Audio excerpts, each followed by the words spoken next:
Pulse going out at 4th place. Big shout outs to Pulse representing NYC and just, you know, the tri-state area in general. But he is going down. Get wrecked. Moving on. Going to be fighting Zombat in the losers finals, and the winner of that will go to that empty spot you see up there in the grand finals. However, the disadvantage is going to be Ninja Killa having both his tournament lives still intact, while the person who wins in losers finals will be coming into that with just 1 tournament life left. So they would have to defeat Ninja Killa in 2 consecutive 1st to 3 sets. Tough thing to do. Tough thing to even just get a round on Ninja Killa, let alone 2 entire sets. Not not feeling It's a big challenge, man. Yeah. Very big challenge. And this is a run back too. They played in winners round 1. Yes. 3-1 in favor of Zombat. And it was just really the early gameplay with Johnny Cage with the parry mind game. So we're gonna see if things change, and apparently not, because this man Zombat is still ignorant. Why did you start the match off with a shadow kick? Like, that's how you feel, bro? Just take him in. Oh yeah, you know what, bro? Okay, he might just have it, because why is he just feeling it? This is crazy. safe jump setup here, keeping the pressure going. Goro to keep it nice and safe. Flawless blocking, but, you know, not really knowing. And this is Zombat being a little bit more passive, saying, I can wait for Goro. Like, I will get more out of Goro if I sit here and wait. Wait, Just swinging? Swinging indeed. And Does he need a cameo? Is this a complete character? He's doing this thing right now. he has all the tools necessary, and you already see off rip in certain situations where Get Wrecked didn't want to quite go in to do certain things because he's scared of that parry. Don't get parried on, bro. It gets a throw. All right. Shadow kick into no punch? No, he just down 3s instead. Waiting. Oh, no. Oh my god, bro, parry, bro. It's not unsafe. It's not unsafe. Not with hype mode on. Come on. Parry's so good, and then he still turns down, wanting to throw on block. Nah, brother. Oh, wait, the 1-2. Wait a minute. You can stop this momentum right now. Get wrecked. Setting up the hat. No way. What? How did he go to the other side? Press. Gonna up block that? No. Didn't need to. Reversal punish. Easy peasy. My goodness. Game number 1 going to Zombat.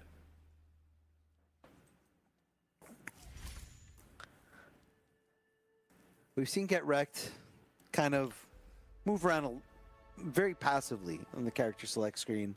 A few other characters. I don't know if that's going to be the case here, though. The Liu Kang just looked so good against Pulse, just locking down the options, keeping Sento at bay, and just kind of dictating that pace, you know, in the strike throw game. And that's really what Liu Kang does the best. Oh, he does definitely the best with the strike throw, but the strike throw negated by that parry, it becomes kind of problematic. You got to change the game plan. Do I delay my mids? Do I start neutral jumping just a tad bit more to bait out the parry? Do I just throw out the armor? What do I do? What do I do with this man with 4 arms constantly coming out of nowhere and smacking me? This sucks. There you go. That's what you do. Here comes the projectile. Backing off, and that's the other key too, is he hits him, gets the damage, gets the life lead, and then plays the mid-range game. And that's the thing with the shadow kicks too, is he's gonna have to sacrifice bar and a little bit of damage to get through your offense, but once he has that hit, he's super plus, and he can just make so much more happen. So it's not really over. It's not really a tit-for-tat thing. Back throw for the throw mix, just in case he did tech, most likely would be teching towards the corner. Ooh, poking the special with breaker immediately. Get out of there. Oh, armor's through. He saw the gap. Too much space. Not sure what he's really baiting out there, but gets the conversion. That wonky little air-to-air exchange. Zombat is offensive right now. He's looking just like we just saw it round 1. But wait a second. No, you. No. Not like this. Never want to go down in this way. The mid check. He might be dead. If he's not dead, he's going to be very close to it. And here comes more pressure. You do have a bar for waking up, but you do have to you know, armor through something. So is that really going to be the best decision? Okay, we're going to me projectile. There's nope. Shadow kick. Shadow kick is always going to come through, and Zombat quick 2-0 up right now in the losers finals. So like he really wants that run back against Ninja because he said, you know what, I had him, I really did. I think I can make the adjustments, but get wrecked. If you want a fighting chance, if you guys like get wrecked, you need to give him his spirit right now. Okay. He needs it. Down 2-0, losers finals, and that's the thing too is that get wrecked was. I feel like just constantly playing through here. When you go through the lower bracket, you have to go through more matches, whereas Zombat was taking a little bit more passively, had a little bit more time to, you know, recharge the batteries. And here's the switch that we were thinking about possibly going to Johnny Cage, still sticking out with the Lao hat, even though it did get nerfed. You know, that's just kind of one approach that certain players will do. If something gets nerfed, hey, I can adjust, I can keep going, I'm very comfortable, I'm familiar with this still. You know, and it's not so easy to just kind of jump around and learn new cameos, learn new characters. And make those adjustments. Yeah, sometimes you just got to fight it out with what you know. What he knows is Johnny, but however, Zombat knows Johnny pretty well as well. And oh no, getting opened up, got the girl to extend it as well. This ain't looking too good in the corner right now. No cojones. No, he's sticking with everything. Armor. It's gone. He's gonna do it again. Flawless. We're getting a flawless. He didn't touch him yet. He didn't touch him yet. Don't do it to him, Kombat. No, it's not gonna happen. He's not gonna get a flawless. He's gonna get a flawless. Ah. Brother, you can't be whipping like that though. Not fighting your demons in front of all the statues in front of your mirror. Okay, you know what? Never mind. You got it. Who are you swinging at? Who? Swinging at the man in the mirror, but it's not enough. I'm swinging. Okay. Yeah, Down one doesn't get. He got it. doesn't get checked there. That down one. Hear that jump kick? You know better. This is your character. Come on. Oh my God! Still turns to mid afterwards. Get ready to breaking. Yes, sir. Kung Lao, thank you for the assist, but can you do a little bit more for me? This guy is walking me down. Oh, wait. Hold on. He's doing a little something. He's worried about parry. Bro, he got past it with a punish, but the punish was a little on the lower side. Just a regular down one for some plus frames. Oh boy, hype meter. Hype is activated. It's going to be some time thrown away though with that throw. So he goes. Good throw game. He knows that he's willing to take the throw because he's so scared of hype. I think that's going to be it for him. Whoa! Drops the ender. Oh man. Zombat looked completely different from that first set. He's like, yeah, you know what? I don't even know why I gave you a game that first time. I'm locking in. He's locked in. He's locked in and ready for Ninja, I think. Yes, he really is. I don't. 3-0 to take it over and get wrecked. Are you ready for Ninja? I don't know. Who's ready for Ninja at this point? Very few people. Very few people are ready for Ninja, but I think Zombat could be one of those.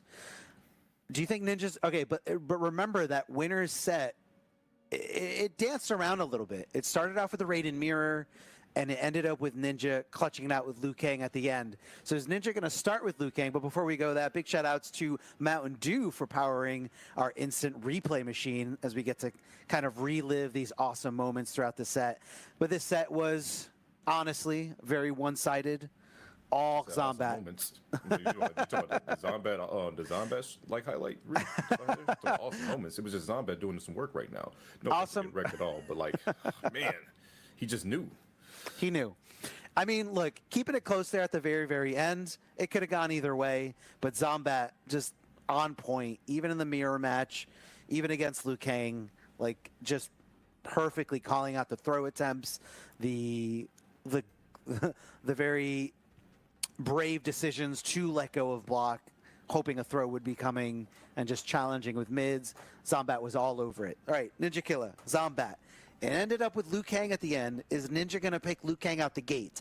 Both players free to pick whoever they want at the start of this set. The read is I would assume the Raiden mirror again off rip. Yeah. If not, it would be the Lou versus Johnny. But like I feel like the Raiden mirror again off rip.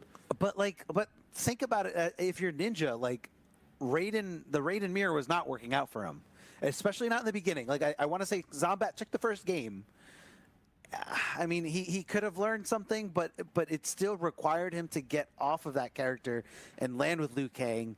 I want to see Liu Kang. I want to see Ninja Killa at their peak performance, Ninja Killa, and I think it's always with Liu Kang. I don't care what game it is. I don't care. Like, it's just that's his character. That's Ninja Killa, and I'm all for it. I'm so hyped to see it. I guess could not tell you how this is going to end up either way. So it's going to be tough. I feel like a reset is definitely possible. Zombat definitely has some great momentum going on. Like you said, it was 3-2 in that winners finals, back and forth affair. It just came down to the last decision. Yeah. So it was close. Yeah, it can go either way. I really feel like it. And that's what I love to see. You know, you don't want to see it like so one-sided. You don't want to see it like and you know, as the games evolve, like people learn things, and it's so easy to say like, yeah, Ninja Killa is just Ninja Killa. They're a completely different, you know, warrior. They're a completely different combatant. Like, they do things that nobody else is doing, and I will never be as good as them. But, you know, Zombat cemented himself in that circle, playing with players like Sonic, playing with players like Ninja, and just, you know, putting in that work. And it's not that many people in this world can say they can go 2-3 with Ninja Killa. Not too many people at all. It's definitely a tough challenge to go just go with in general. So yeah, it's going to be interesting to see the matchup and everything like that. But guys, thank you guys so much for the support. Remember, you guys can sign up for the other Pro Cup events that's going to be coming up in the future. That's right. Number 3 that's going to be coming up. And make sure you follow NRS Esports as well. Big shout out to production, Nintendo Media, all the guys that's been helping out in the background, been doing such a good job. Make sure this thing can run smoothly. Shout outs to Mountain Dew. Shout outs to WB. It's honestly a great time. And man, it's I can't tell you how this set is going to go for real. I truthfully cannot. I mean, it's Ninja has just been one of those players that, again, like Liu Kang is that core, and you love to see it. It's kind of like, you know, rooting for the underdog. And again, looking back at like what Ninja Killa was at their inception of a player, they were someone who was like infamous for being so good at Mortal Kombat X after Injustice 2 was released, after all the good, quote-unquote good players moved on. Ninja Killa was still playing MKX, and everyone's just like, well, hold on a second, this guy is probably the best Mortal Kombat player out there. And everyone was like, no, he's just online, he's not playing the current game. And then MK11 came out, it set the stage perfectly, and Ninja Killa cemented himself as one of the best Mortal Kombat players by being able to do what they did. Looks like they're not playing any games off Rip Armor. It's going to be immediately Go Roll, Johnny, and Luke Kang Chameleon.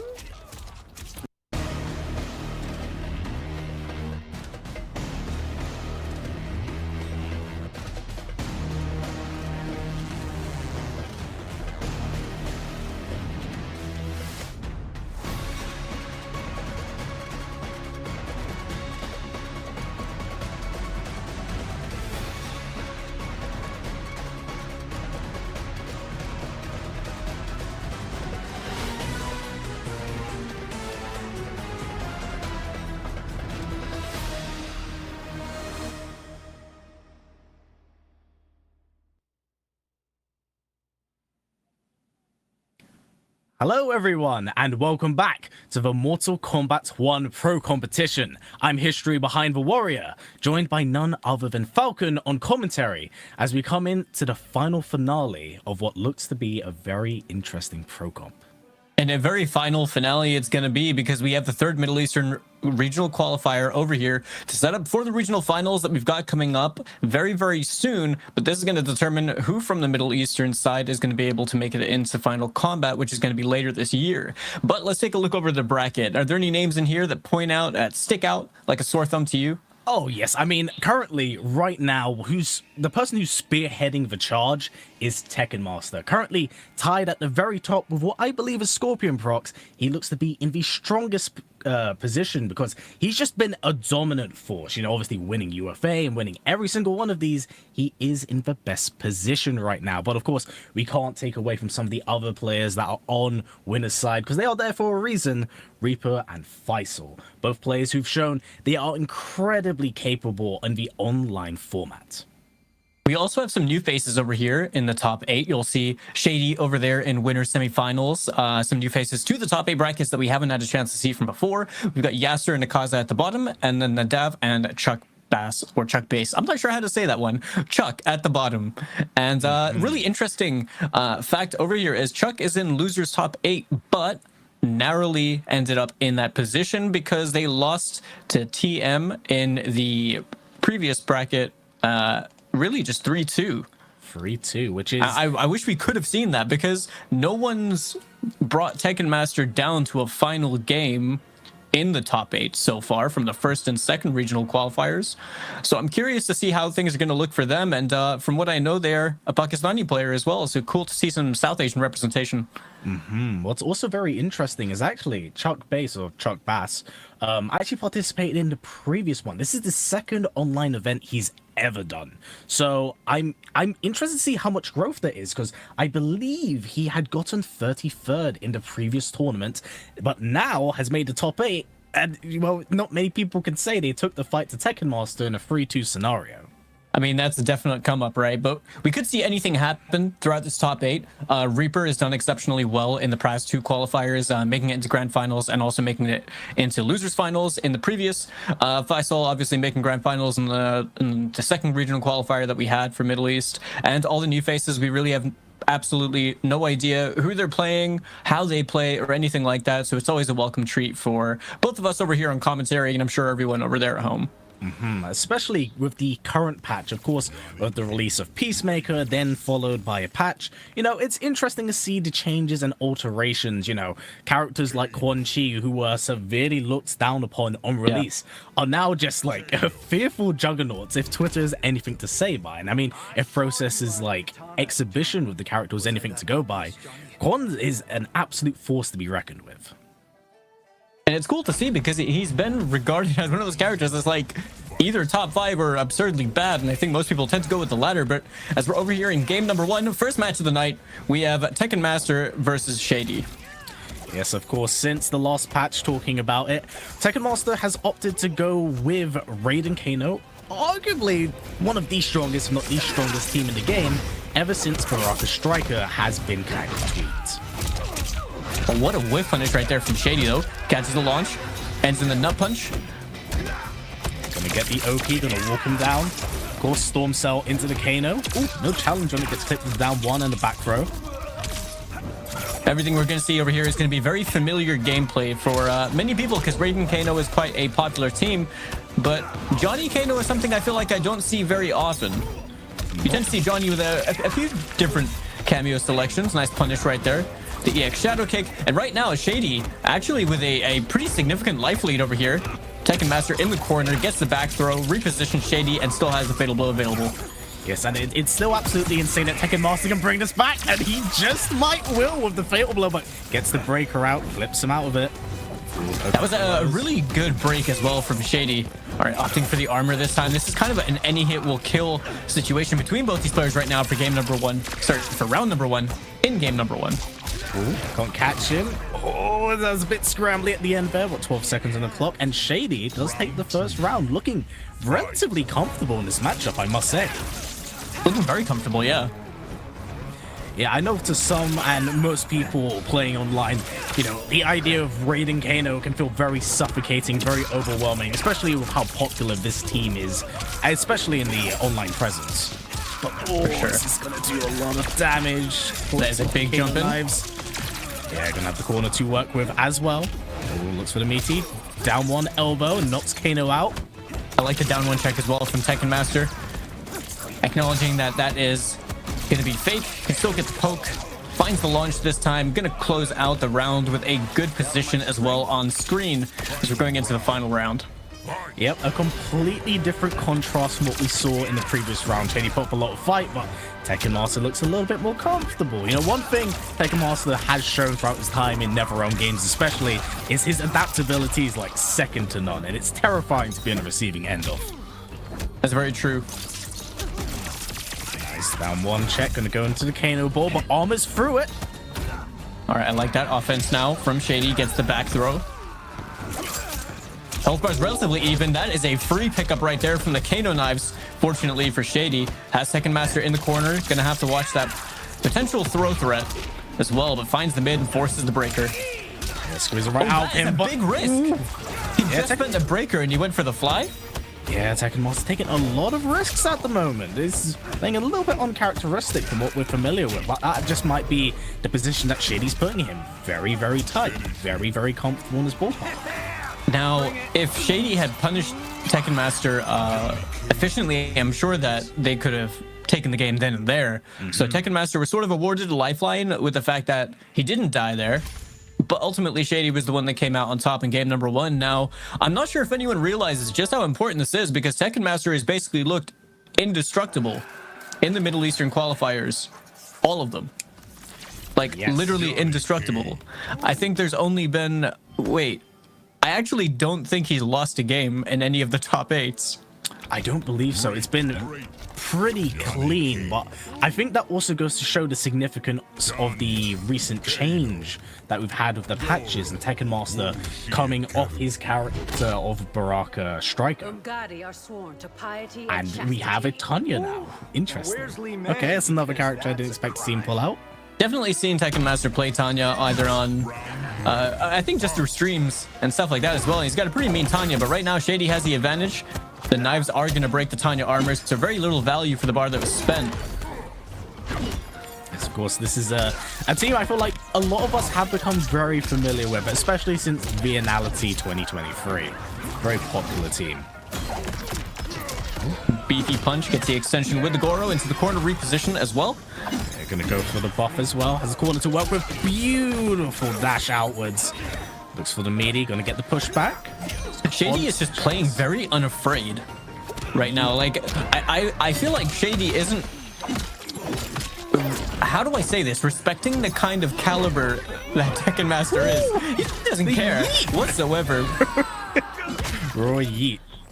I mean, you're not wrong. As you put it, I say it nice way I can as well. Shady's pressing a lot of buttons, and a lot of them are landing and working, and he's just really reinforcing his pressure and he's just kind of suffocating the options that Tekken Master can kind of have. I think he's utilizing Johnny Cage's toolkit well, and he's playing it well. Ultimately, Tekken Master with that yoink at the end of the round. Use the fatal blow to close that out. Finds the hit as well, gets the Goro extension, gonna step into a bit of damage. No follow through on the forward 2. Shady now on the offense, trying to find some pressure. And TM just answering back. Shady's got to be careful because he is being caught by that a lot, and it is working to Tekken Master's favor. Like, it just feels like free damage on the table for him. I mean, I kind of feel for him because it's really like he's trying to take his turn, but that's where it's best applied, right? Like, Tekken Master knows that rhythm, and he's going to be able to find a lot of mileage from it. But right now, Shady in a bit of a dangerous situation if he wants to try and take this again. Just like that. It's tied up 1-1. Played exactly as you mentioned it. You want to take your turn back. Tekken Master's like, I have an armored reversal that launches. Here's Goro. And with how frequently you can build meter in this game, it's always one of those things where Shady's going to be on the receiving end of the guessing game that's attached to it, right? Like, is he going to spend the armor here? Just the threat of having a bar of meter can do so much in terms of the mind games that go into this.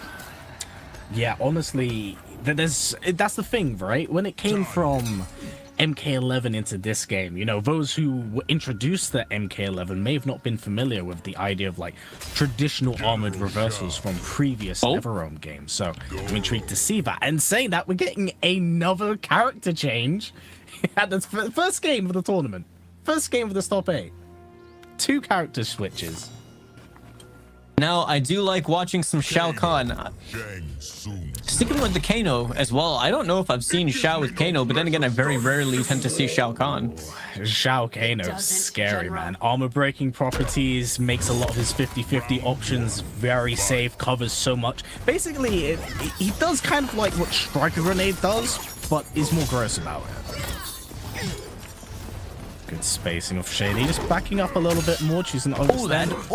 I like the down two. It was very non-committal because if he messed up the punish, he wouldn't have gotten anything for it. So just take the raw, like 14%. Finds the overhead right there. Going to extend into slamming down the axe. Look at that corner carry as well, Callum. Yeah, that is insane. That's one of the things with Shao Kahn, right? His absolute just combo potential is ridiculous with and without axe in hand. Beautiful throw tech. Gonna back up, but gonna get clipped by the low. Get clipped by the overhead this time. Tekken Master threading and weaving his way in. Shit, he's showing so much patience right now. A lot of patience. That was a really nice call out as well with the EX down back 4. And now you're seeing Tekken Master trying to check, trying to find a potential button press. The duck was there, but Tekken Master followed through the string. Shady not ready for that one. Trying to poke, trying to find anything that they can, but Tekken Master going to find the hit confirm and take that round for themselves. Yeah, Shady backing off a little bit, playing quite passive in that previous game, despite the character he's playing, you know? Oh, gets caught by a stray hit.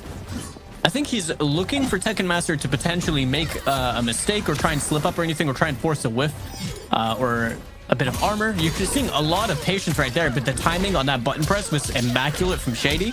So we're now going to see this turn into a bit of damage. That was 344 just for that. Yep, just for that. Shao hits like an absolute tank. Hits so explosively, so quickly, but Tekken Master keeping those receipts. Gonna bring things back to the middle of the screen, and ooh, this Keeping those optimal. receipts. Gonna get that buff locked in again. Oh, standing projectile. Gonna get launched for it. But oh, drops it. Awkward angle and positioning. And that should be just enough for Tekken Master to take it. Yeah, luckily, very luckily for TM, managed to find a hit after that drop. That was the important part right there. They are going to take the lead over here in the set.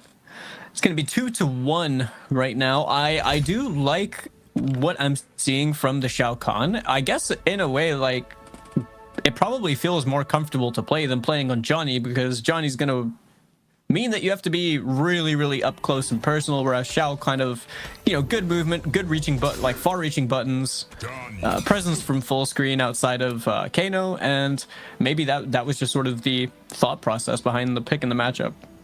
Yeah, no, he's a very solid character in this game, and a lot of it is, you know, covered by Kano. You know, it's a really strong cameo, but I feel like Shady definitely looked a little bit more comfortable with the Johnny we saw in the first game, so he may just be going back to him here out of familiarity. Why must you be so male? Just working with the gifts Liu Kang gave me. Very New era, same Johnny. We respect that. I'm interested right now, to see what Shady has learned from the previous game, especially after switching to Shao and not finding as much success. The overhead gets hit with the down one to spin into full combo punish right now. Tekken Master just, you know, it's not a lot of damage being done by Tanya here, but it will slowly but surely add up. And, you know, when Shady, playing a character like Johnny, has to second guess the timing of his offense, it can be very, very problematic. There it is. okay, going for a break on that. Ultimately, not the biggest damage cash out that could have been. Finds the hit as well with the Kano knives. All that corner carry into a respectable amount of damage as well. Shady gonna find the forward throw over here. Now the health bar has been evened out really, really quickly. Yep, very, very strong. But at some point, you know, Shady gets a little bit worried during these situations. Hopefully he can clutch it out, but beautiful blocks. Just choosing to hold it right now. Tekken Master just staggering button into button, and Shady just a little bit frozen up right there. I think that's probably the scariest part as well. Tekken Master sitting on 3 bars of meter. These staggers are going to be even more threatening because of just that move right there. So good and so strong. Shady, that's the crazy thing, it's particularly with MK1, is the micromanaging of not just your character, but always being aware, oh, beautiful hit on the low and the parry, of like your opponent's cameo, because they get so much damage out of it. Speaking of aware, can we just talk about how optimized that punish was on the parry? That was so gross, bro. Combo drop right there. The down 2 trade as well works completely in favor of Tekken Master, as they're now 1 hit away from being able to advance on in the winner side. There's a great flawless block, no punish as well, with the Goro going too far, and that is going to be Tekken Master taking it 3-1 over OD Shady, who we'll be seeing later on in the top 8. Yep, playing really well, and you know, sending us off with the finale for the rest of hopefully this top 8. And man, that one's so gross. I love it. I feel like everything kind of came back to what you were mentioning as well about Tekken Master just being able to adapt. You know, the adaptability is crazy. First game looked a little bit more even between the two. Second game as well, you know, things were going a little bit more back and forth. For the past 2 games, it felt like Tekken Master was, you know, just the puppeteer in the entire situation. Yeah, that's one of the scary things. And not to say that like Shady plays that like in a flowcharty way, but it just felt like after that first game, Tekken Master just downloaded his playstyle, got extremely comfortable with it, because look, it just overwhelms, presses into buttons, and Tekken Master had to hold that. And maybe he felt quite restricted with playing Raiden Kano, because the switch to Tanya Goro evidently played off. I think the idea really was to be able to have, you know, confirmable armor. It was probably going to be a character like Tanya that's just going to be able to bully you, and Tekken Master very much does like to play characters in a very aggressive defensive way. And just like that, I mean, the adaptation came through. OD Shady did well at being the first person to actually take a game on Tekken Master in 3 regional qualifiers so far, as you can see on the bracket over here. But the next match that we have, and this is a very familiar match from the losers. No, it wasn't the losers finals. It was the losers semifinals from the second previous qualifier, wasn't it? Yes. Now, both these players are pretty much the 2 players that are gunning for the win the most. I would say out of the returning players that we see right now, there are like new faces over here in the top 8, which we're happy to see. But Reaper and Faisal have been putting in a lot of work as they've both made it into second place in qualifier 1 and 2 respectively. Yeah, I really couldn't put it better myself. In this instance, both pretty direly need the points. Currently in the rankings, Reaper is sitting at 26th, whereas Faisal is sitting at 40th. So getting that big win here is super important. It's one thing to obviously like make the top 8 itself, but it's another thing to then make it to final combat. Yeah, you got to make the most out of every single opportunity that you can get right here. This is the last qualifier before we go into the regional finals as well later on. So everything is really riding on their performance over here, as we're going to get things started in match number 2. Winner side top 8 between Reaper and Faisal Kombat. And Faisal also playing Chameleon, of course, the most recent playable cameo in the Pro Tour. This character does so much and complements Katana's toolkit extremely well. Whereas with Reaper, he's chosen to go for the much more comfortable Raiden and Kano, so I'm interested to see what he's able to do here and whether or not Faisal's truly like comfortable in this matchup. Now, it's a couple of really interesting things you said. So Reaper, we've only really seen play 2 characters and play those 2 characters very well. He does is Raiden and Kenshi. So I imagine he's just sticking with his guns, going into it like that, because I mean, as a Kenshi player, I can't say that playing against Katana is the most enjoyable thing in the world. She's very good at making him chase her a lot of the time. So the Raiden pick I completely understand over here, and Raiden obviously being really strong anyway, but Chameleon on the other hand gives you so much flexibility of choice and opens up an array of different options. And the way that Faisal was playing Chameleon last time was honestly insane. You can see some really cool stuff, but Reaper right now trying to turn this around on his head. Hold up, ever since Reaper's had the corner, he's been quite comfortable with things, slowly working his way out right now. Faisal can definitely close things off, but catching out the air. One back to you right there from Faisal. Takes the first round. It was a very active round, I feel like, between both players. Absolutely, very momentum heavy, I would describe, because once Faisal got into the control seat, it was all him. Once Reaper had the corner, it was all him, and beautiful catch out the air of the upwards kick. Gonna get the forward throw, have a bit more of the screen to open up and work with. Really good for Katana in this instance. Faisal just looks like the most frustrating kind of player to try and open up right now. Catches the overhead. Reaper now has an excellent position as well. Faisal's back in the corner, but Katana, you can't really hold her there for too long. Gonna have to try and make the most of it. And saying that, you're gonna see the double lows being confirmed over here, extended into a full combo right now for Zero. Oh, just woke up cameo roll. That was ridiculous, but Faisal, Wise to get the back throw, now has the rest of the screen to work with, but also the corner if need be. But gotta be careful, keep an eye out for that back throw at any point in time. Looks for the armor, big jump, nice anti, yeah, but can't quite capitalize. All right, the wake up roll. Yeah, forces the breaker out of Reaper. Now Faisal gonna be sitting over here trying to bait that teleport. I could tell the down forward check. Back 2-4, not gonna work out. Oh, this is so close, so close. Yeah, those flawless blocks are going to matter so much.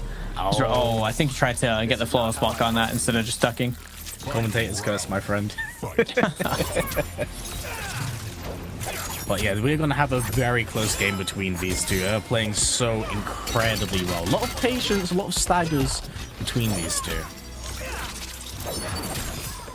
Doug, catches out Kano and still manages to pick up the combo from this. Absolute big whiff punish right there for Faisal. And there's the oh overhead. My god, the shimmy. Yep, 3 for 3. Get shimmied into overhead. It's the MKX player in me is crying in happiness. Nice, goes for the big jump in once again. Faisal definitely quite a lively, but this is a 2-touch sequence when it comes up to playing against Raiden. Faisal does have 3 bars to work with, but he needs to be careful. Yeah, Faisal delaying as well, the back 2-4 a little bit, probably trying to fish for throw. All right. Oh my god, if he was able to confirm that, that would have been sick. That would have been really sick. I know there's part of my bones that's feeling like cameo overhead. I can feel it in my bones, but squeezes out the breaker. That had to have been done. Reaper could have won that. Chameleon got clipped as well. She's going to be on a little bit of a delay before she recovers. Seeing the katana mode come back, and the sweep is going to close that out. A deceptively long, far-reaching sweep. I think we've all been hit by that at some point. Faisal is going to take game number 1. I gotta admit, I didn't think the sweep was coming out because I'm just like, surely it won't reach, but I'm always wrong. Always wrong. Such a good sweep in this. Always gotta watch the toes. Yeah, always gotta watch the toes. But Faisal, 1 game up currently on winner's side. Things are looking quite good for him, but if the previous game was anything to go by, is that Reaper, he also looks very comfortable in this matchup, so I think we have a very back and forth set ahead of us. I can tell by the way that just that first game went, both these players are really locked in. They're looking to perform really, really well in this top 8 right now. Very, very much so. And, you know, it's very deserving that these two are on the winner's side. They play so incredibly well, and it was such a treat to talk and commentate them in the previous qualifier. And I'm glad to see them back here again, still putting in the work and showing that they are phenomenal players. Beautiful blocks, goes for the sweep, just backs up a little bit. I want to overextend, knowing the full capability of what Raiden is capable of in this game. Projectile trades, you're seeing Reaper play just outside of that sweep range as well. Forcing a little bit more of the projectile game than we saw last time. An excellent down force go underneath the Kano knives, finds the confirm as well off that with Chameleon, gets the extension with Melina and the fans, and gets the corner. But all that for 197 damage. I mean, off the throw, that's sick, but like, that is so there's a lot that went into it. Yeah, there was a lot. There's a lot of swag going on, but I think it also goes to show kind of the versatility of Million's toolkit. Yeah, that too. We won't deny that. That is so cheap, and I love it. Forbidden string right there, and Faisal, another game up at the moment, playing extremely well. Reaper has a lot of catch up to do, but catches him with a stray Superman. He's going to get the backwards throw. Oh, finds him. Such a big confirm route as well. Like, just being able to combo off your projectile like that is wild. It really is. It does a lot for so many characters because you can obviously throw out the projectile, cancel it, and if it actually hits them, you either get a free jump in or you get a full combo. This goes into the staggers, no one home. Ooh, this is gonna hurt. Oh, big mistake. Yeah, didn't have the bar to quite get the most damage out of that, but beautiful stagger, step back, full combo punish. Reaper's still on the board. 1-up. For the last half of that round, Reaper was just, he was just cooking, to be honest. Great down 2. Almost got the full follow-up as well off that from the down 1.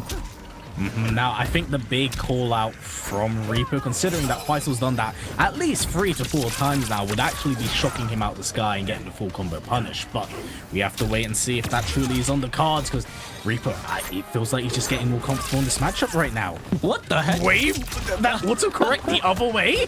Yeah. Fair enough. Fair enough. Just for that one.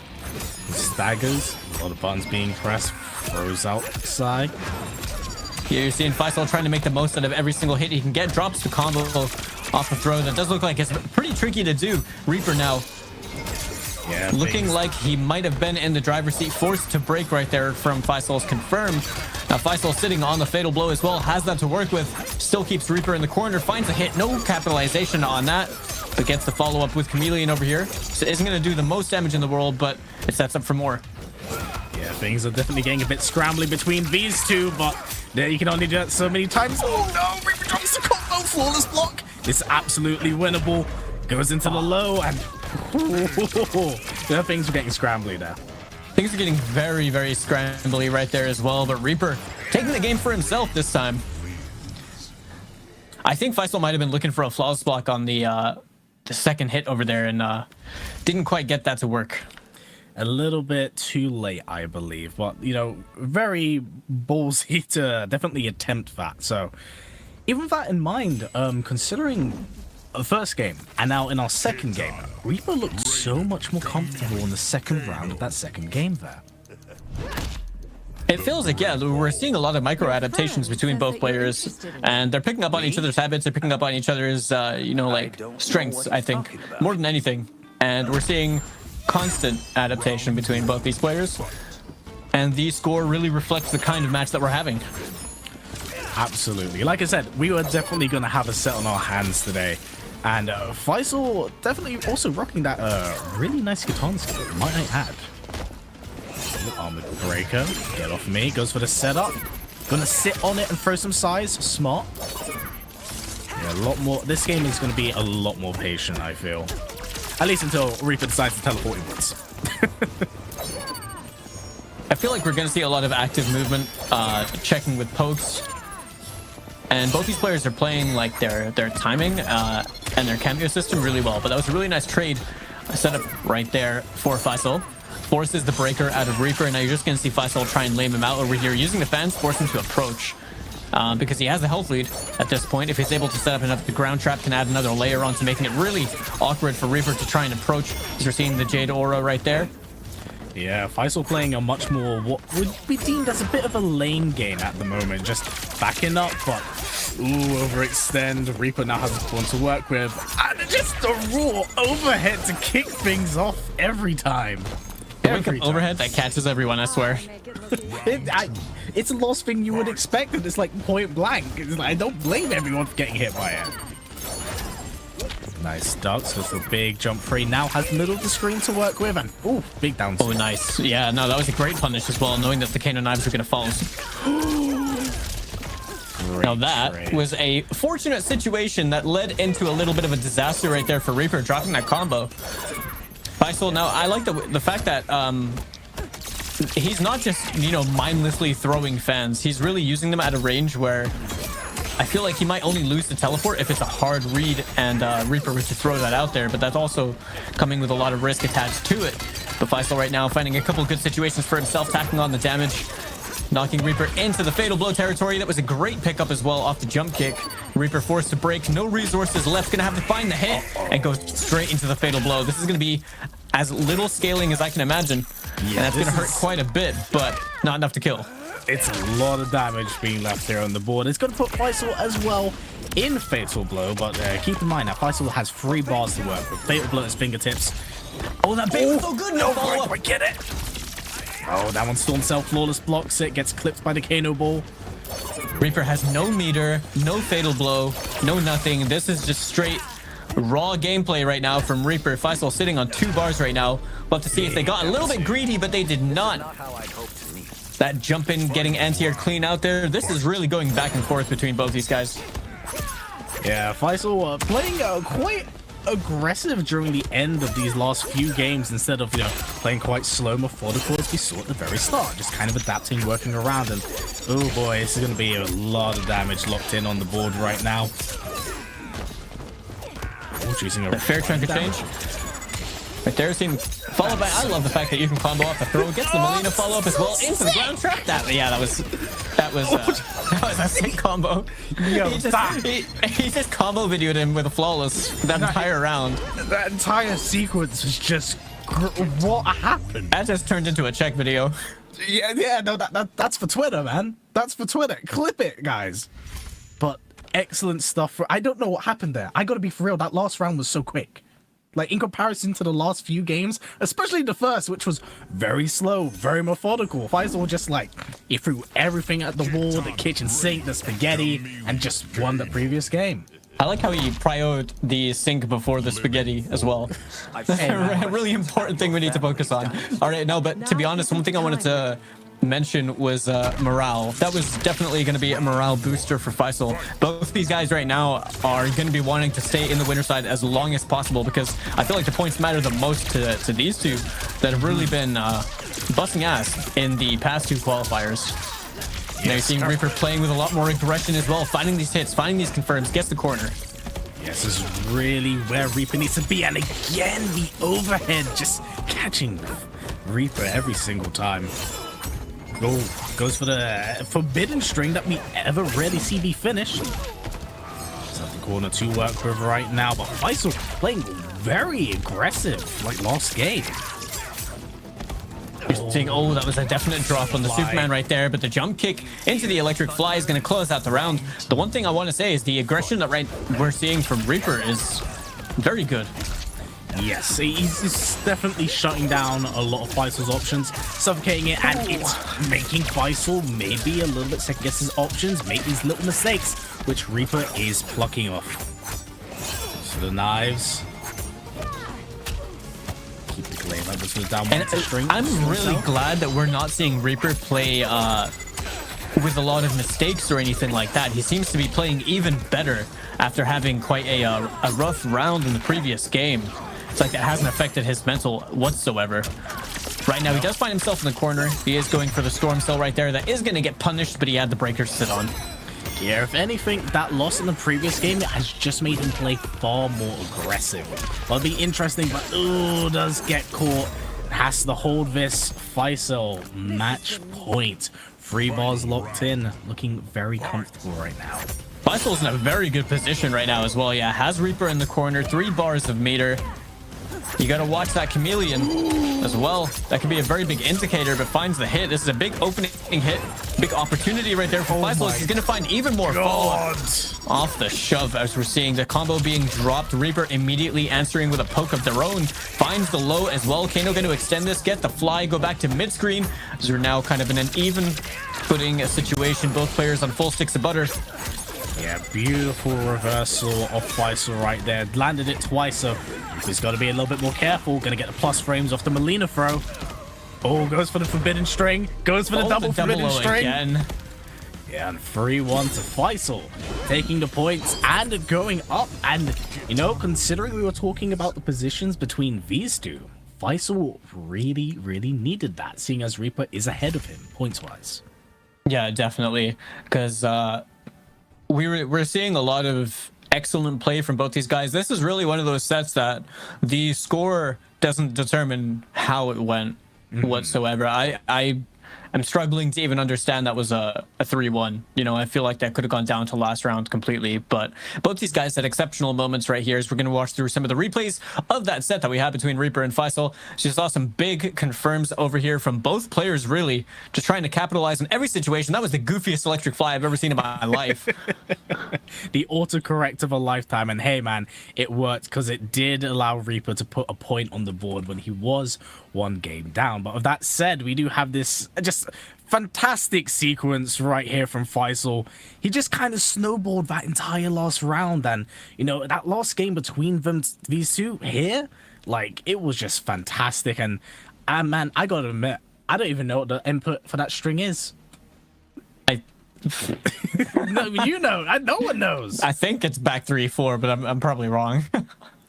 Well, excellent stuff from these two. Unfortunately, Reaper is going to be put down to losers round 2, but you'll still see plenty of him going forward. I'm so sure about that. Losers bracket Reaper tends to be where he shines the most. He started the first qualifier in losers bracket top 8, and he made it all the way to second. In the second qualifier, he was also in losers top 8, and he made it to 4th. So realistically, Reaper doesn't seem like the kind of player that's going to be deterred that he's in the losers bracket, but rather focused on what he can do differently in order to try and climb the most. Now, the matches that we have coming up are going to be new faces for the both of us, and pretty excited to get into all that because we have no idea who they play, how they play, anything like that. So really, it's just sort of putting on a show, see if any of these players are, going to be a surprising force to be reckoned with. And I'm excited to watch Chuck's match later. Yes, of course. I think this is kind of just the beauty of these regional qualifiers in general. They are generally a really great way of showing off like the local competition who otherwise might not have the money or the funding to travel out to locals, whether that be in the US or on this side of the pond. And I mean, that kind of stuff is always difficult as well, especially when we're covering the Middle Eastern region. It's not like they have the most availability to just make it out like it's nothing. But taking advantage of these kind of stuff, we're seeing a Kenshi Sub-Zero as well from Yaser. And Aaza picking Kung Lao Goro. That was a great back two right there into the freeze. I wonder what we're going to be seeing over here. We're seeing a double dash under the Sento sandwich is being established. 400 damage, finds the overhead as well. That is going to be an easy follow-up right there. Chooses the down back 4-ender for the damage, and then goes for the slight whiff into the throat and the down 4. That was a very Kenshi round right there from Yaser. Was very Kenshi round. Now, here's the thing with, Kenshi currently, of course, has had a few changes. Some would deem it as nerfs, which they are on paper, but honestly, at this point, Kenshi still is able to apply his same game plan. He's had some changes, but once he can just get his mix going and just blend you, you just got to keep guessing and pray you get the right one. Kenshi's a very interesting character in the sense that his win condition is so strong. There can be things that are quite polarizing. I like the use of the Jacket Israel, just working his way in slowly with the Sub-Zero ice armor, the up block as well, completely stuffing the jump in option. Aaza being wise to it, has a big health lead right now as well to work with, and just using the dive kick punish off the weave run, and it works out perfectly. Yeah, a completely different round from the one that was painted from Yaser at the start here. But beautiful anti-air, gonna get caught, full combo punish, and this is gonna be a lot. The way Lau is able to just pump out damage in this game is insane. Plus have a safe armored reversal, pair it up with Goro. This character is problematic to be on the receiving end of. Very true. I guess clip at the final hit, but this delay into the wake up buttons could have potentially gotten more damage over there. Has a bar meter as well, sitting on the reversal should Aaza need it. Yaser right now finding the 141 that is going to connect. You're seeing the back two freeze extension over here. He will be able to follow up on this.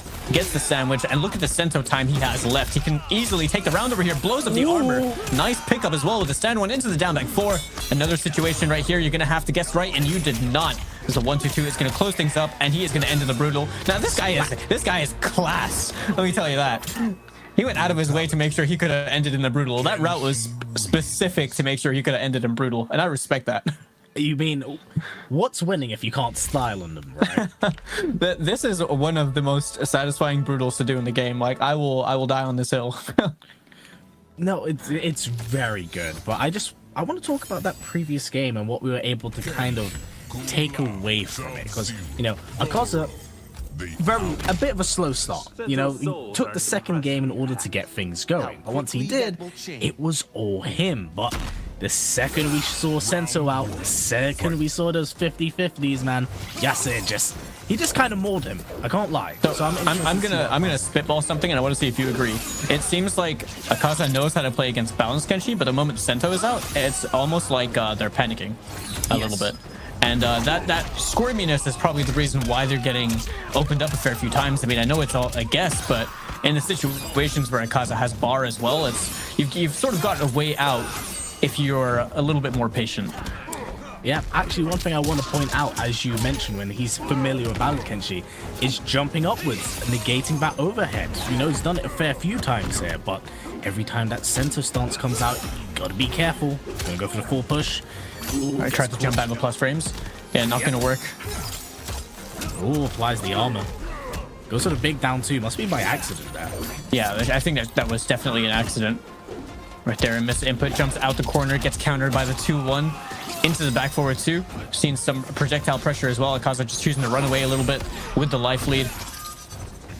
Yeah, It doesn't need to overcommit to anything. Aaza's getting like these small little hits, but he isn't doing Oh, enough the to kind of- favela mix! The stand 1 straight into the EX down back 2. Uh-oh, 15 seconds on the clock here, mind you, but oh god, Sento sandwich, gas forces out the breaker. Sento is still in play. Yep, there he is, just from off the screen. Okay, that made me a little bit nervous because he didn't just straight up punish the dive kick, but it's all right. Uncle Sento came through. Say, Uncle had your back. And that is a big opening hit right here. He's going to be able to turn this into a fair chunk of damage. He's going for the big damage right here. He's going for the 50%. Yeah, so definitely looking for that set play potential right now. Looking to Look wipe at that, things up. 520. Oh my goodness. That was a great presence of mind right there from Yaser. Going to end in the forward 4 because he didn't have enough time left for Sento to be able to have killed in that combo, I believe. So went for the setup, and right there, yeah, I mean, Kenshi doing Kenshi things. Yeah, like I said, man, it's just, it feels like Aaza's playing fundamentally really well, and then once Sento's out, he just starts scrambling a little bit. Sento's that win condition, dude. Sento is that pulling out the blue eyes white dragon and neutral kind of, it is over for you, bro. Like, yeah, he had that going. He had the corner position. He had Sento. He had huge amounts of damage. I mean, not dropping that combo is already impressive enough because it's a little bit tricky. And then going from that into applying more pressure, I mean, we saw a great block on the overhead, so he couldn't immediately just go for the kill after that, but the situation just kind of dictated that was entirely in Kenshi's favor. Very, very much so. And it will be interesting to see what Aaza is able to do, but he needs to adapt to working around the Sento stance. Like, he's getting a little bit scrambly, and I think that's what's absolutely catching him off guard here. Whereas Yaser, he's just playing the game. He's just Kenshi doing Kenshi things, but does get clipped by the overhead. I actually like the patience that was used there from Aaza as well. Not just immediately biting on the weeb run, but instead just looking for the right moment to try and do something. Now we're seeing more damage being cashed out over here. Yeah, like I said, a little bit tricky to do that combo, especially consistently. It does a lot of damage, but you do lose a fair bit of Sento uptime. So right now we're seeing Sento hadn't quite recovered yet. You got to watch out for the blue man behind you as he's now fading out. Sword stance right now for Yaser. Doesn't have access to any EX reversal options. Trying to put away the sword. I think he got the trade, and the forward 2-2 is going to connect. Yep, gonna catch him with the dive kick at the moment. Yep, has to cash out as much damage as possible to lock things in. This won't kill, but it will definitely put him in a very favorable position. Now, you've also got to be careful because if he's going to opt for certain decisions, which I won't mention right now, just in case we've got, you know, players listening to commentary, but like setting up, yeah, the ice jacket is perfect over there. Fishing with the EX down back 2 as well, trying to find a launch situation just to be able to get the kill off it. Spending another barometer on it. Great whiff punish right there from Aaza, using the fists and closing that one out. But I wanted to say before about being careful with the projectile game. You know, you wouldn't want to kind of default into something like that and then get clipped by Kenshi's far-reaching fatal blow. Very much so. It's something I wanted to actually mention. Like, it's deceptively far, and it does catch a lot of people off guard. Beautiful blocks from Yaser. Gonna get stuck in the air. Oh, duck! All right, time to guess right there. Guess and be ready, my friend. Okay, ends in the 4-4. Goes for 440 armor break right there. Tried to get the follow-up. Didn't quite work out. Gonna find the corner extension. This is gonna be so much damage, and that is gonna be enough to kill and take the round right there. You better pray you don't get opened up by Kenshi because that hurts. Yep, that is unfortunate because Aaza's playing really well, but the second Sento's out, it is just a blender. He's catching the stray dive kick. Gonna get the back throw. There's a bit of the screen to work with. Just throwing out hat, just opening up his options. Definitely wise to go for that backwards, upwards jump. just to kind of avoid the overhead and maybe dive kick in. Oh my god, that was sick. That The was forward so dash sick. into back 2 freeze, and he had full belief that was going to work as well. Drops the combo, unfortunately. Oh, there's It the was a uncle. great situation, but Uncle has your back. I'm telling you. Okay, sandwich situation. Could go for a safe jump over here. Not even going to need it. Commit straight into the low. Gets the resummon. Got called out by the wake-up buttons from Aaza, who could very well keep him in a very favorable situation, as we're seeing the Noogie being extended over here. 469 damage. The Sand 3 into the Goro to no avail. Uncle has your back. I'm telling you. Oh, he played so well that game, but I feel for Aaza there, man. He was styling on him. He got a big damage combo right there. No meter was needed. And I mean, it's just the wrath of the blue man. What can you do? yeah, the blue men never been stronger, but GG's and well played around. Yaser just putting in an absolute exhibition on the literal blender he put Yeah, he on heard you say Aaza it. right now. What? Can we just talk about the coolest thing is when Sento just jumps up and grabs the sword? He's a very enthusiastic. He's an entire JoJo stand. Jotaro. But very, very well played. And I do want to have, like, you know, this match in itself, whilst it wasn't the highest stakes of all things, if anything, was just a really good exhibition of, you know, what the region is capable of. So whilst Aaza, you know, is out, he played really, really well. Yeah, honestly, really well. But I was seeing some clean Kenshi play. Yep. Very much just someone that I can tell has put a lot of effort into playing the character in this way. But that 4-2-2 catch, see, this was that situation where it's like that's really a shake my hand and shake Sento's hand kind of moment. Yeah, it's just Look at that damage, bro. Oh my god. It's just shake my hand, I'm gonna break it and snap off your wrist, man. Like that's as MK as it gets Look at here. But He was behind him, and then Uncle just teleports to the front. Boom, Sento 2 into a literal you just confirm that, right? Get a yes. straight far-reaching button into the fatal blow. But we're gonna go have a look at the bracket again over here as we're moving into the last match of round 1 with Nadav and Chuck. Yeah, this is going to be an interesting one. Now, I'm not too familiar with Nadav, so I don't know what to expect here, nor do I really expect to know what I'm getting from Chuck, bass or bass. And the thing is here is that, obviously, as noted at the very start of the stream, he took the fight to Tekken Master 3-2. So Yeah, that was a really important key thing that was passed to us as well. And that was a couple matches before top 8, but it did go down to the last match between Chuck and Tekken Master. So I'm very invested to see what exactly is here, because keep in mind, this is his second online event as well. And he got 33rd in the last qualifier. He has evidently leveled up so much since that point. Yeah, for sure. For sure.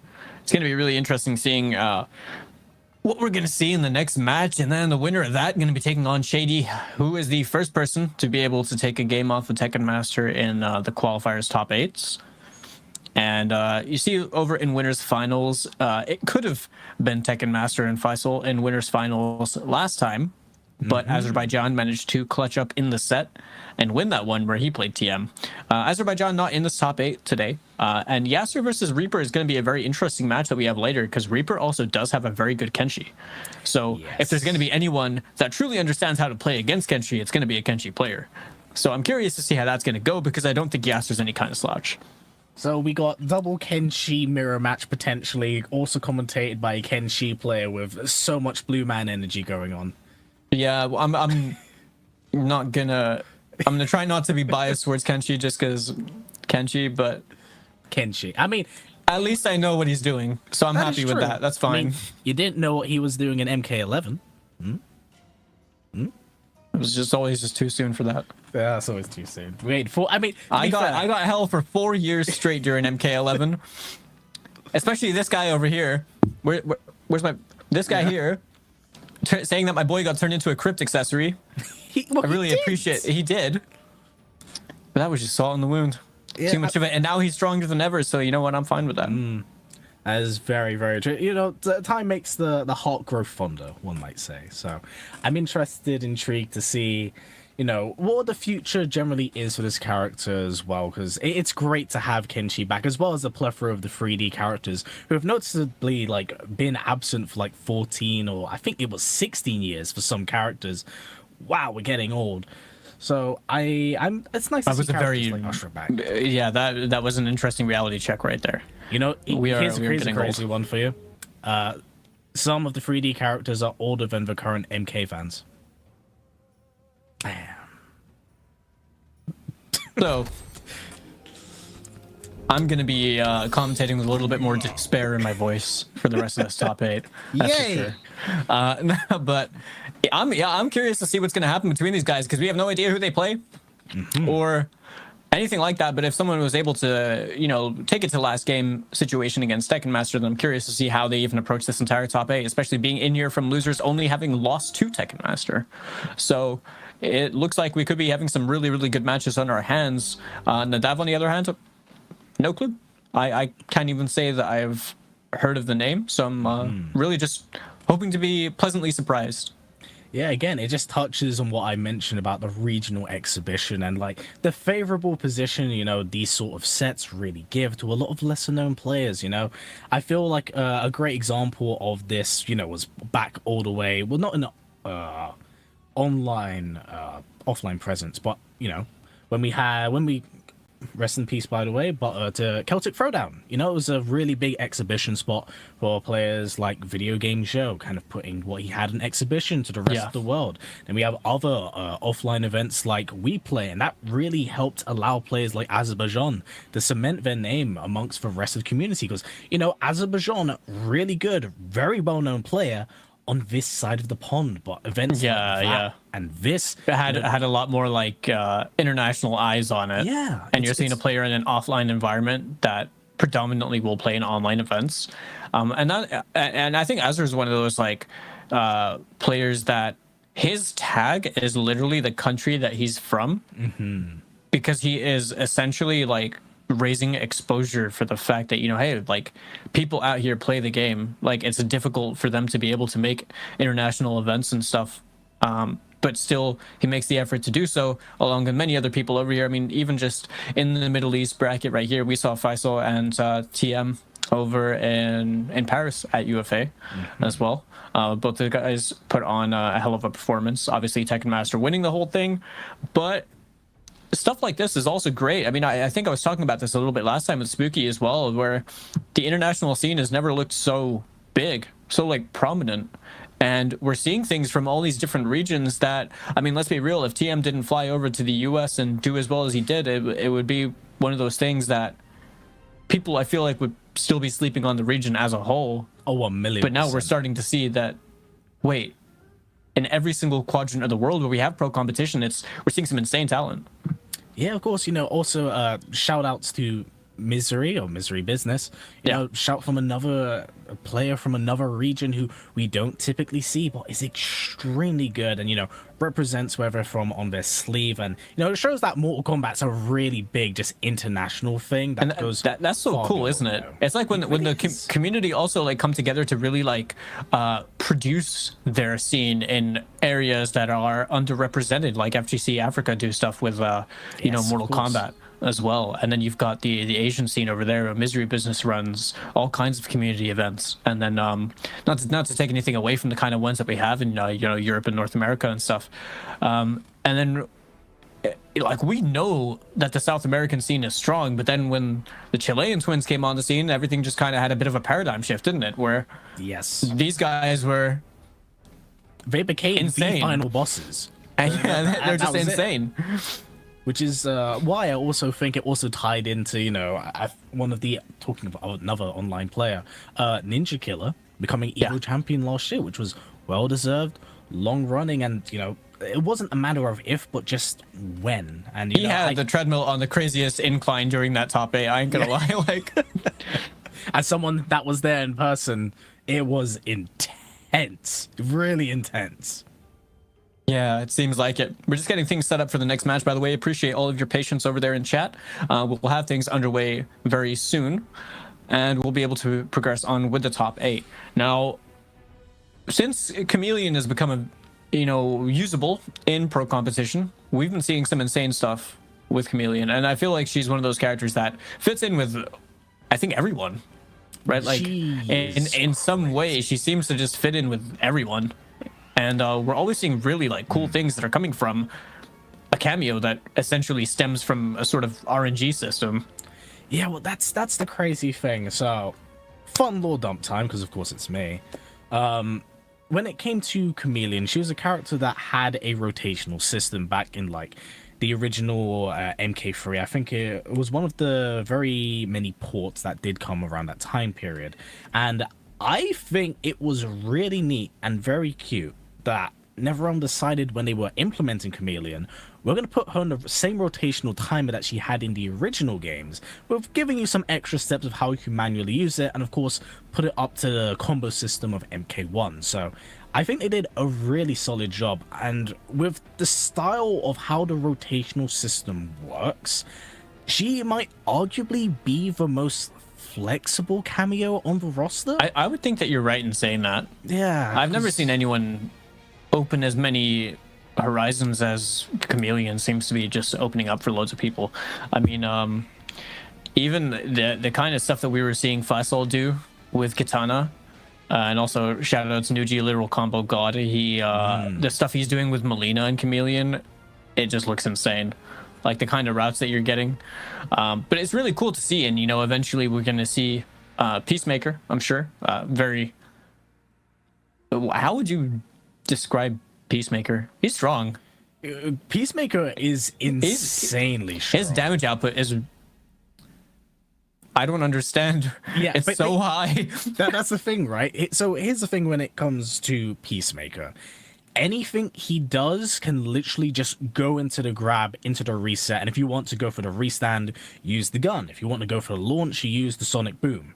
And he just is everything in his toolkit thread and weaves into each other, kind of like an MKX character. That's the only way I can kind of describe him. Along with this, he has safe options, he has full screen options, he has Eagerly, which is a safe projectile. He's a low projectile launcher, gun that restands. And then Eagerly also lets you confirm like full screen, right?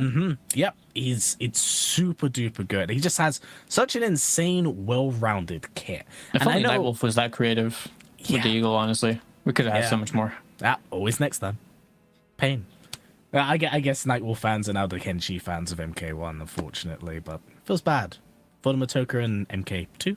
Or maybe a future combat pack. But even so, it's just like the toolkit he has is just super good, super versatile. You can apply it in any situation, which is why I think he is extremely strong right now. But, seeing as we are talking about cameos, DLC, and as well as future DLC, we do currently have Janet Cage on the horizon right now. True. This character looks crazy, dude. It's pretty wild. I mean, I'm honestly still stoked. I think me, along with I don't know how many other people, probably loads, are really looking forward to Takeda as well. Yeah, God, yes. Characters are so cool. I don't understand canonically how any of this works. It's complete spaghetti in that department. And then obviously like Homelander gonna come out as well, which is gonna be interesting.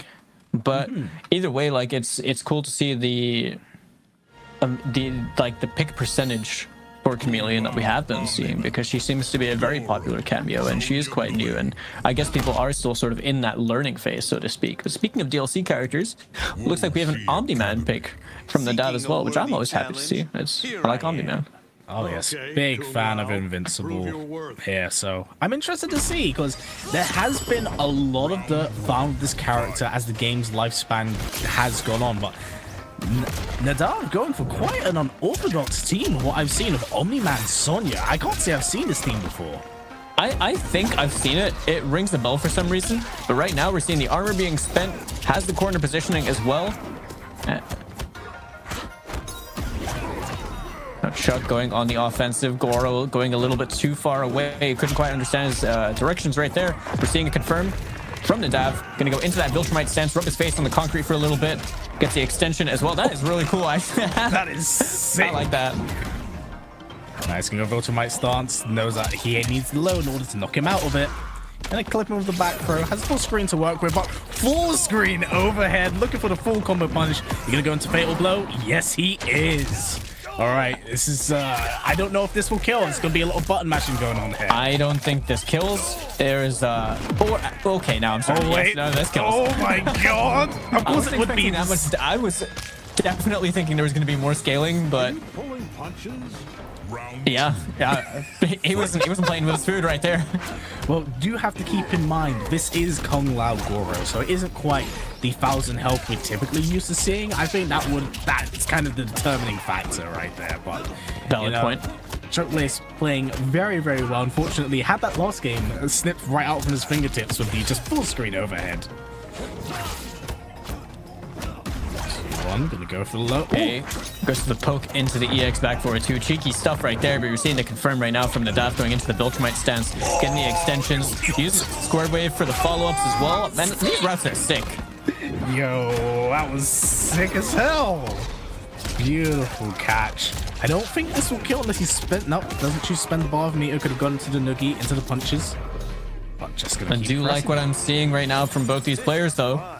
We're seeing aggressive gameplay, but not overextensive gameplay, which is great to see. Now the armor is gonna work out entirely for Chuck right there. So getting all this damage on the board, close to 30%. You gotta be careful though. Don't want to get opened up by the 2-2 into the Viltrumite stance, and Nadav is gonna cash out on the damage right here. Has one use of Sonya right there, and you know, altering the ender as well, acknowledging that there wasn't gonna be another Sonya call available. Good presence of mind. The absolute optimization of Omni-Man and this particular team isn't something I've ever seen before, but I kind of want to play it. It's really cool. So you're seeing Chuck just fishing for a hit using that too. Gets whiff punished. Gotta be careful because just 2-2-2 is such a good forward advancing string. Oh, I was looking for the overhead, can't quite get the hit confirmed into the finisher. And yeah, just gonna chest bump him. Oh, such a cool sweep. Took the pegs of punishment right at the end over there, and Nadav is going to take game number 1. Yeah, played that. It looked a little bit spotty here and there, but it felt like he was picking and choosing his moments. And once he did, he just put really big damage on the board every time he landed a touch. Yeah, definitely. And now I noticed that Nadav is using these buttons at a certain range because of obviously like the advancing factor that Omni-Man has with certain strings. So he's almost sort of baiting Chuck to want to press a button to try and fish for like maybe whiff punishing a poke or something like that. And he just seems to be stuffing him with these advancing normals or advancing strings, and definitely cashing out on the damage. But Chuck showed many signs of life in that last game, so this is really just up in the air going forwards. It very much so is, but all gonna be clipped again. Get up in the middle. Viltrumite stance into the launch. Oh, looks for the big damage. Things looking good from the dub right out the gate. Ooh, ducks under the 2. The wake up duck was very ballsy right there from Chuck. Forces the breaker though. I did like the confirm leading into that, but we're gonna see, speaking of confirms, into the Viltrumite stance. His eyes getting extended into big damage. Has another call of Sonya available. We're gonna see the spine breaker right here into the corner. That is so much damage as well. That really is. And that's all meterless, isn't it? Yep, that's all meterless. It's all dependent on Sonya's airwave to kind of carry that combo, and wow, that's so much. But wise from Chuck Basemore to do that. Now, something he has been doing actually is just been constantly catching off just really heavy stagger game and trying to make Nadav like second guess his options, but he just seems so confident in this matchup, man. So the 2-2 right into Viltrumite stance again. Gonna get the big throw, but forces the breaker of Chuck. And Goro coming in to save the day right there. Hat is gonna connect. Seeing some pokes. Oh, he's catching the raw overhead and a neutral duck again. The duck on wake up that Chuck seems to be, you know, just sort of leaning into and doing is so ballsy, and I respect it so much. That's really like just a hard call out right there. That's a hard read. Spends a fatal blow over here as well. It is not dead. It is very close to. You got to watch the fatal blow on the side of Omni-Man as well. Got to be careful with throwing those projectiles as well, because the Viltrumite stance that's being threatened is going to negate all of that. Oh, that is so cheeky, just using Omni-Man's versatility tools, but wise, Chuck chooses to go for the armored safe reversal. Great way of working around. And kind of at the max range, but gets himself bounced along the floor right here. We're going to see that extended into the Viltrumite stance. Now Nadav going to cash out on the damage right here. He goes for the Spine Crusher. All right, 371 damage and the corner positioning to work with. Going for a lot of staggers. Yeah, that was mad. That was so sick! If that was 100% intentional, that was sick. And gets what, 444 damage on this punish, 438. Oh, that was clean. Very big call out right there, but Chuck not out of this just yet. Blocks correctly. Doesn't want to get hit by the overhead. Yeah, not out of this, but and that is gonna do it. Nadav now 2 games up on Chuck in the last round of losers round 1. Yeah, playing a very unorthodox team I didn't quite expect to see, but it's very, very good with it. Just optimizes that damage. And you know, we all kind of knew that Omni-Man has that damage, but to see it so consistently after just the smallest little hit, man, this character hits like a tank. He really does. I like these square wave extensions that we're getting. I mean, it's all just meterless damage, and it seems like he has the meter available for if he needs to break or if he needs to use the chest bump, the EX reversal. And we're seeing just kind of someone that looks very, very comfortable playing Omni-Man, but we're seeing character switch anyway over here from Chuck, switching over to Ashra. Going to be a lot more focused on neutral, I'd imagine. Probably trying to mix him back. And Ashra Serena is the pick. Very, very much so. And no, when it comes to a character like Ashra, she has great range, really good options, incredible damage as well. That really does contest with what Nadav is putting out here. And when you pair her up with Serena, oh, we're going to see it right now. Ooh, interesting conversion. Can't say I've seen that. Still 37% is 37%. And also, with this new change of team and the pairing of Serena, Chuck has way more health to work with. That was disgusting. We're looking for the optimal, gets the square wave, side switch into 41%. Things looking very close. Gonna get the forward throw as well into the RKO. Hey, this is anyone's good situation is going to take the round. What a call out as well. Finds the counter with those buttons right there in the Nadav. Forces the breaker out of Chuck. They're really betting it all and trying to win this round. Had some opportunities. The throw not going to work out against the EX chest bump, as now Nadav is in the driver's seat to take this on a set point right here. Needs one more round to stay alive in this tournament. Yeah, gets clipped by the overhead. It's going to get thrown up into the sky into the 1-2-1. Square wave into the spine snap. Oh, things looking very, very bad right now for Chuck. Good block. Surely that must have been a mistake. I'm not sure what they were trying to call out over there. There's the confirm right now. Chuck not giving up.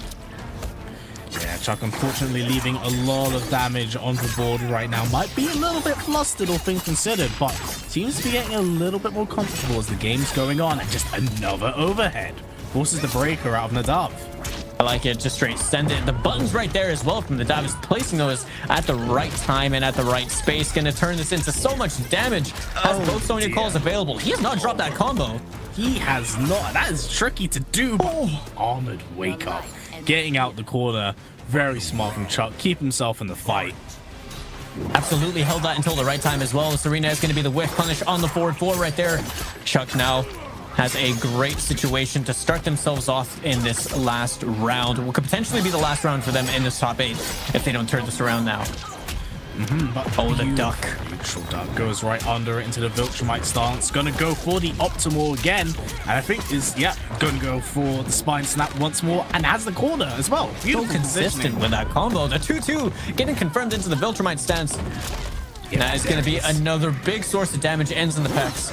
Didn't have Sonya available. Couldn't get any more extensions. Now this is a dangerous situation. You have 2 calls to Sonya available almost. The Viltrumite stance down 2.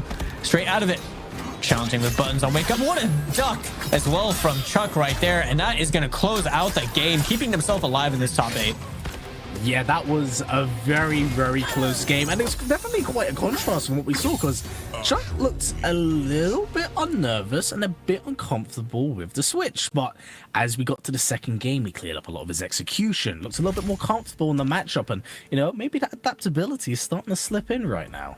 I think it might have been like, you can change the characters, but if the same things that the other player is doing is opening you up because of the choices you're making, then it kind of just doesn't really matter what character you're picking. So we're seeing both like an in the match adaptation as well as trying to, you know, squeeze in the advantages of the Astra pick as well where they can. But we're seeing Serena do a fair bit of work as well as making these confirm routes hurt a fair bit more, getting some nice meterless damage. But really Chuck kind of was survived by the hairs on his chinny chin chin in that last one. And we'll definitely have to bring things around now in order to stay in this top 8. Yeah, absolutely. I do want to touch on what you mentioned, actually. We are seeing a lot of just stray double projectile ranks off Serena here. And Chuck has been getting a lot of mileage off it, but currently, it's definitely suffocating a lot of what Nadav is able to do in the last 2 games. And he's just woken up. He just looks so much more comfortable. Yeah, Chuck honestly had that round entirely within their own control. Nadav couldn't even find a single hit. And just like that, the Viltrumite Slam is going to be used. I'm going to charge it up. Like that, called out the Viltrumite stance, got the punish on the cancel. Overhead again. Oh, the backdash. Slice of it. Yeah, didn't commit. No belief on that one. Serena knives are going to get ducked. The EX clap a little bit too far away is Chuck to connect with that one, but the 2-1 is going to be the perfect punish right there for them.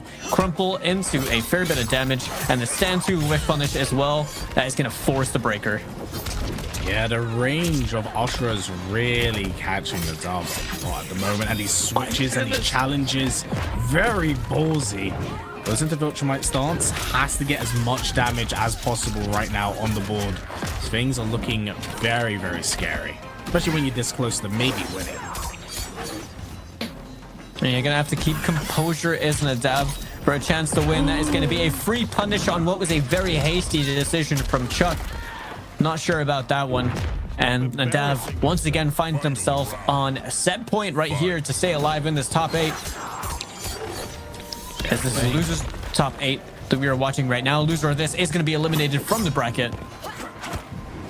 Yeah, it's definitely a do or die situation, and I feel like the switch to Ashra has really been paying off for Chuck. You know, we've been talking so much about Nadav playing really well with this team, but the change has been so beneficial. Yeah, for sure. Nice call out once again on a delay. Viltrumite stance not really working out for Nadav right now, as we're seeing Chuck capitalize on a lot of damage. A very late breaker in that combo. Probably wanted to just deny any kind of situation. Forced back to full screen.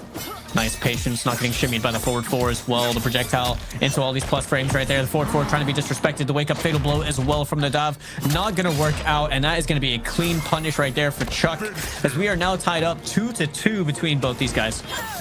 Yep, Chuck has just changed up his tune, and you know, I think it goes back to what you said. If the other player's style or somewhat flowchart isn't changing, then you work around it, you adapt, and I think that's what we're seeing right now. Much more comfortable pick, and just the adaptability is starting to flow in.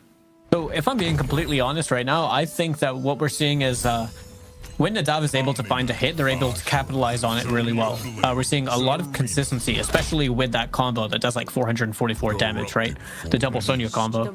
We're seeing a lot of mileage from each of these hits. However, I feel like in that last game, Chuck was just out neutraling him. Yep.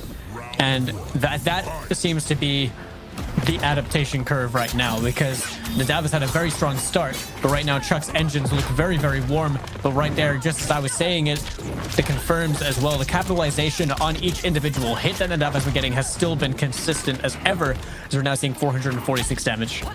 Oh, but again, just a duck and wake up, man. It's been seeing it 3 times now, and it's been doing it so consistently. But you know, the second we just see Nadav take control of the matchup, Chuck's right back into things, just spacing it out with the sword. Those Santu callouts as well from Chuck have been very, very good at being able to find counter hits or punishes. But right now, Nadav really mixing things up, keeping the pressure up and keeping that going We do have Chuck with Fatal Blow available on Ashra as well. Serena still has another call available. Seeing the Viltrumite slam, choosing to back off as well with the jump backs. And Nadav just kind of playing that one right, but finds himself getting... Oh, dear. This is gonna be the round right there. Holding on to the Fatal Blow as well. Full belief that Chuck was gonna be able to kill them without it, and holds on to that Fatal Blow for the rest of this game, which is really important to keep that resource, because you're now in a potential where it could win you the set. Yeah, Chuck can currently taste that reverse Frio right now, and he's playing so incredibly well. Just forcing Nadav to work around his neutral, and just this the difficulty of the sword in that reach. Yeah, the Sento too. Ooh, catches Down the hit, no overhead. belief. Now Nadav is out of the corner. Favorable situation, I'm sure, for them. Good flawless block as well. Couldn't find the hit. That's surely not what they wanted, but no capitalization from Chuck, as we're now seeing this straight hit being confirmed by Nadav. It's going to be a fair chunk of damage right here, extending with the Sonya, going for the spine crush back into the corner. Nadav has the situation, finds the air-to-air, is going to find the confirm over here. This is the kind of thing that they need. No break available for Chuck as well. Same ender over here. What's the situation? Get out. Wise to get out of there. Gonna have the throw. I don't think that's enough. Oh, just about. 14% forward throw, man. 140 damage. Not even 14%, sometimes more. Goes for the low. Oh, just looking at swag right there. Gets out the overhead once again. Nadav definitely playing a little bit more scrambly, a bit more aggressive than what we've seen in the last 2 games. It worked for them in that last round. We're gonna have to pray it works for them at this time. That was not the situation that Chuck wanted to find himself in. Oh, the drop, the first time in this set. The 4-4 is connected, but no belief. Over there in the throw counter with the forward throw. It's 140 damage. It's gonna hurt and tack up all this damage right here, as we are on set point for both these players. What could be an insane reverse sweep. One whiff punish. Saying that, they'll spend both bars of meter, 40%. Beautiful blocks from Nadav at the moment, but Chuck just slowly chipping away. Yeah, not falling for it. 4-4. Breaker out. This is a do or die situation from either player. All these straight overheads. Yep, gonna go into right the fatal blow. That is that dead? I don't know. I don't think so. This doesn't scale very much, does it? But I don't think it's. I don't think they died, do they? I don't think so. I think they survived. Surely not. Yep, just about. This is a really scary situation. Have to flawless block. Oh, Last breath came in clutch. Oh no. I think they might have been second guessing the potential like air dash as opposed to the slam. But either way, Nadav managed to hold that one together and take the set in what could have potentially been a reverse sweep. Chuck, unfortunately, has been eliminated from this top 8, but also very well played to be able to make it this far into the tournament and put on a spectacle show for all of us who are watching. Absolutely. I am a firm believer that maybe if, like, Chuck had gone with Ashra at the very beginning, then this very well could have been a very different ending. But yeah, one thing I do want to talk about is just Nadav's utilization of Omni-Man and this particular team that I hadn't seen before, but he seems so good with it, and there's so much screen control, and every time he finishes the spine break, it's always just throwing you back into the corner again. Yeah, honestly, I feel like we only saw them drop it like one time the entire set, but we were seeing great forms of optimization from both players, and both players really being able to call out what the other person wants to do almost immediately. But yeah, really back and forth set. It was definitely looking in Nadav's favor, like early on into it. Chuck was able to bring things back to the last round situation, but after that, it was kind of just, it was curtains at that point. But honestly, shout outs to the Mortal Kombat players as well in Pakistan, just like Chuck. Keep doing what you're doing. You know, I'm seeing some good stuff as well. It'd be really cool to see another fighting game where we see Pakistan on the map a little bit more. But as we are now locked into the round 2 side, Callum, would you like to run the viewers through the kinds of matches that we have in our hands coming up? Yes, going through losers round 2, we're going to have some very explosive matches, which is going to be Reaper against Yaser. Now, this is going to get Falcon very happy because we have the possibility of seeing a Kenshi mirror matchup. I know that you know that I know, and as well as 50-50 blender schmicks, which is going to be ridiculous. And then we are going to have a second losers round match, will be Shady against Nadav, who of course was just utilizing Omni-Man. Shady versus Nadav could be a really interesting one because both those guys just seemed really comfortable in how they wanted to play the game, right? Yes. Now, Tekken Master Faisal is going to be pretty much a run back from the previous qualifier as well. But we're kicking things off between Reaper and Yaser. And now Reaper sticking with the Raiden pick. I do think that this is the right idea in the matchup as well. Speaking purely as a Kenshi player, this isn't very fun. And Reaper obviously is going to understand that very well as well, you know, exceptional Kenshi player himself. But this is losers quarterfinals. We're over here in round 2 of the losers bracket side. Reaper had a very, very strong set against Faisal Kombat earlier, get knocked down in here, and Yaser, we saw earlier on, dismantle the opposition and find their way into this spot right here. Yes, one thing I do want to talk about, notably since the start of this game, is actually Yaser's movement with Kenshi. He's moving across the screen right now very, very comfortably. And she's got some deceptively good movement. And saying that, Reaper just doing Reaper things, pushing into the corner right now, just doing what Raiden loves to do. Just bully you with his relentless offense, always going to Storm Cell, and be covered by Killa when he needs it. You're seeing Yaser trying to play at this space, maybe trying to bait a jump or anything a little bit overextensive potentially from Reaper. Has himself in the corner, sitting on full bars of meter. The X reversal is available should they choose to spend it. Yeah, talking of movement, Reaper just dashing up in Yaser's face continuously, but keep in mind that Fatal Blow is in play for him right now. Can't capitalize off the stray. Oh! Straight in with the stand 1EX stand back 2 again. Yes, 11 seconds left on the clock as well, and gonna get the full punch on the teleport. Not enough death. to kill. Ooh. Very well played from Yaser. Yeah, that round looked like Reaper was in control of it for a very strong portion of the round itself, but Yaser managing to clutch that one up for himself. Armor to get through the mix-up situation. The back 2 mid gonna check as well. 141 being spent into the EX down back forward 4 for some plus frames. We're seeing the Sub-Zero jacket goes on. Projectile immunity is up for the next few seconds, so that fades out now. Yeah, Reaper definitely going for different routes of how to approach Yaser's just playstyle at the moment. His movement kind of keeps him a little bit full screen. He's always kind of fishing in terms of distance to just catch Reaper, not blocking for one singular second. But right now does have the corner to work with. Yaser just blocking at the moment, choosing to overextend. Nice flawless block. And that's all really Yaser needs, right? Is just that opportunity. Finds that hit, is going to turn that into so much. Right here, this is going to be damage cashed out by Reaper. Not enough to kill. The wake-up duck being confirmed straight away into the freeze. Going for the immediate sandwich right here. Going to go for the next situation kill with a fatal blow. Potentially, and that, if it isn't broken, which it is, would have been the round right there. Oh, so smart, but oh, the layer 2 read of Yaser. I like that. Just Sento. Going for the EX down back. Oh, the belief. The dash up into the low into fatal blow. I kind of got to respect that. Just that was a pretty wild call out from Reaper as well. I mean, going for the resummon there was pretty greedy from Yaser, but probably wasn't aware of the fact that Reaper would just jump in and, you know, challenge that. Yeah, very, very well played. So many layers in this matchup being played between the two, especially with Reaper's own familiarity with that of Kenshi. Yeah, it's definitely going to be helping a fair bit. No punish on the EX shoulder. Now that's very smart off Reaper as well, because he noticed that from the first game when he wanted to force his game, Yaser just armored through, wanted to take his turn back, so Reaper was like, I'm going to throw out Kano and I'm going to block. I'm going to try to catch you after it. Oh, that could have been a punish. Didn't quite get there in time. The 4-2-2 not going to work out. Reaper now back on the offense. Goes to the Storm Cell into the Kano Ball.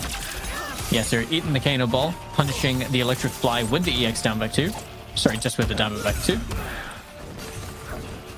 Yeah, God, that string is so incredibly quick. But, ooh, awkward situation. Goes for the low. Lot of staggers, lot of button presses. Oh, clipped by low Storm Cell. Gonna get the full combo off this. That down 4 is a demonic button from Raiden as a very oppressive poke. Can make things a little bit tricky when trying to approach this mid space. Right here, Yaser has the fatal blow. That's something you really have to keep an eye out for because Kenshi's fatal hurts. It really hurts, especially in combos. No belief on the back two into the freeze. Stand one gonna connect, smacks him straight out of the Storm Cell startup animation. The back throw is gonna give him the Oki as well. Yeah, a few seconds left on the board right now, and Yaser just looking for any hit possible. Even I think that's gonna be enough. That's just gonna be enough. I think that is, and within, just at the last second as well of that throw animation, Yaser is gonna take game number 1. And once again, Reaper started that last round very strongly, and Yaser was the one that came out on top with the round.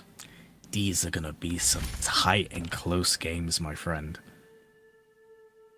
That back throw was timed perfectly. Yeah, it was literally lost. Perfectly. I feel like that Homelander meme was like perfect. Perfect. But very, very well played from Yaser right now.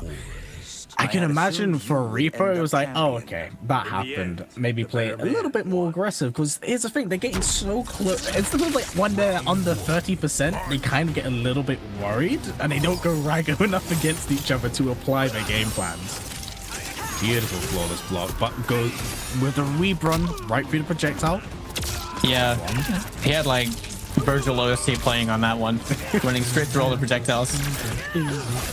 Anyway, gonna get caught with the stray Kano. Very stagger heavy game. Big hit. Yaser's adjusted his tune, looking for that set play that we all did see much earlier on. Has the corner to work with. That is an easy follow-up with the Sento 1 break being used by Reaper, still believing in the rest of this round. Gets the corner reposition. Sento is fading out now, finds the hit as well. No bar to be able to confirm off that great whip punish right there, though. Extension with the Kano knives, trying to capitalize on every bit of damage that they can get. Yeah, so there's gotta be careful. He does have 3 bars to work with, and Reaper's just, he knows what's coming. But, oh, goes for the shoulder. Cold shoulder is not something you see very often. I don't know if that works. Oh my that goodness. was so sick. I rate that. He has no armor available in sword stance. That was his armored reversal. Yep, he wanted to work around it, and smart. work around it, he did. Now Yaser goes to the next round. 3 bars locked in as well, whilst absent of a fatal blow. You don't have to worry about that too much when you got Sento starts. True. Ooh, finishes the string, catches Reaper out. Beautiful flawless blocks from both players. Oh, that could have been potential disaster for Reaper. It really, like, Yaser is playing incredibly well. He just understands this matchup phenomenally well. A good poke check. Delay as well with the back throw against the corner reposition. Going for the cold shoulder into the Sento summon is pretty woke, I can't lie.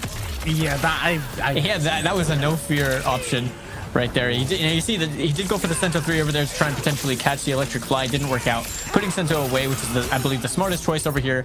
Weave run being held a little bit too long on those projectiles, but the back throw Oki could potentially be a hit that Yaser really needs right now. Fishing with that back two. Yeah, being caught by the overhead right now. A lot of threading and weaving going on from Reaper, but not capitalizing on the really big damage he needs. We might see what we did in the previous game of just a dash up low into super and, well, yep, there you go. Right in a fatal blow. This won't kill, but this will definitely put it in Reaper's favor. Yeah, with 20 seconds left on the clock, that is actually a large amount of time left in this round. Yep, The kind of health that we're working with. Goes into both down one Storm Cell into Kano ball. All the spacing can't quite catch it.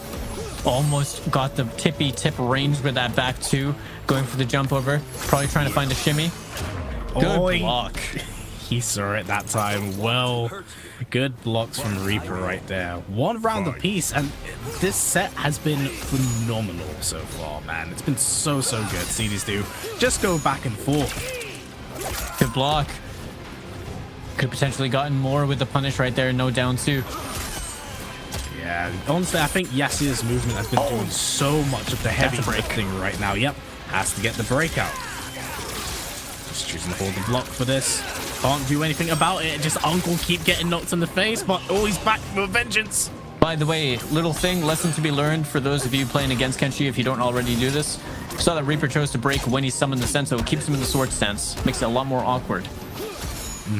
And also noted from previous patch as well, if Sento gets hit, Kenshi gets hit. Not a lot of damage, mind you, but it still shuts down the stance and he still takes a bit of damage.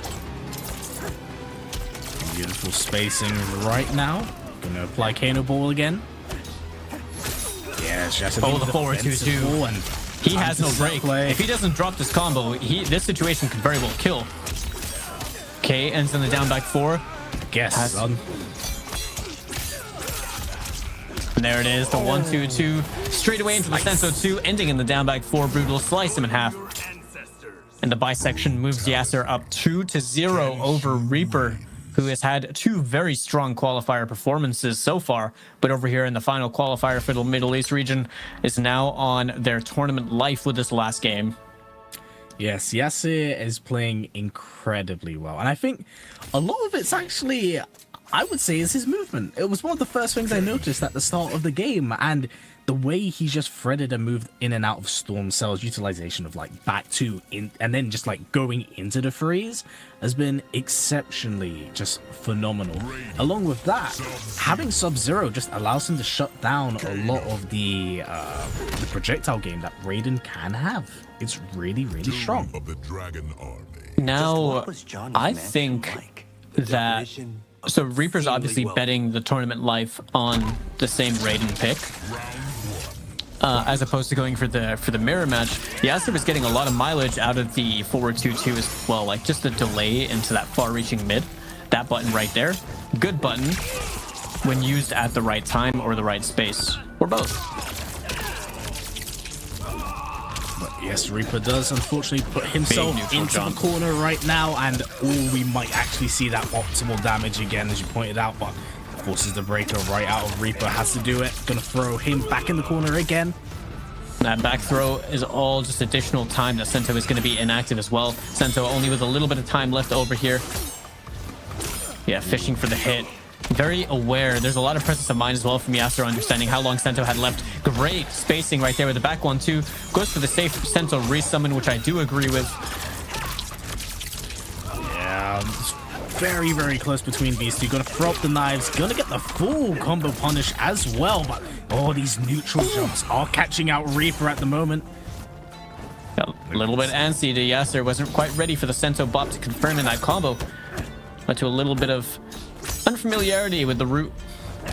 Yeah, currently locked in Sento stance without Uncle right now. Tapping the low. Beautiful, flawless block. Gets clipped in the overhead again. These games have been like down to the clock. It is insane. Your combat honors me. Either the 90-second rounds or the 9-second rounds. Fight. Madness. Going to our next game right now. Reaper has a game on the board. This could very well possibly be a reverse 3-0, but as we saw in the previous game, it can most certainly be stopped in its step. I mean, Reaper is going to have to continue playing as sick as he's playing right now, if not even better, to reverse sweep. Over here, Yaser has not looked, really defeated at all in this entire set so far, but Reaper right now is playing even better. Yeah, it did look like a few seconds at the select screen was what he needed, but saying that, once you get put into Sento stance, man, you gotta start guessing.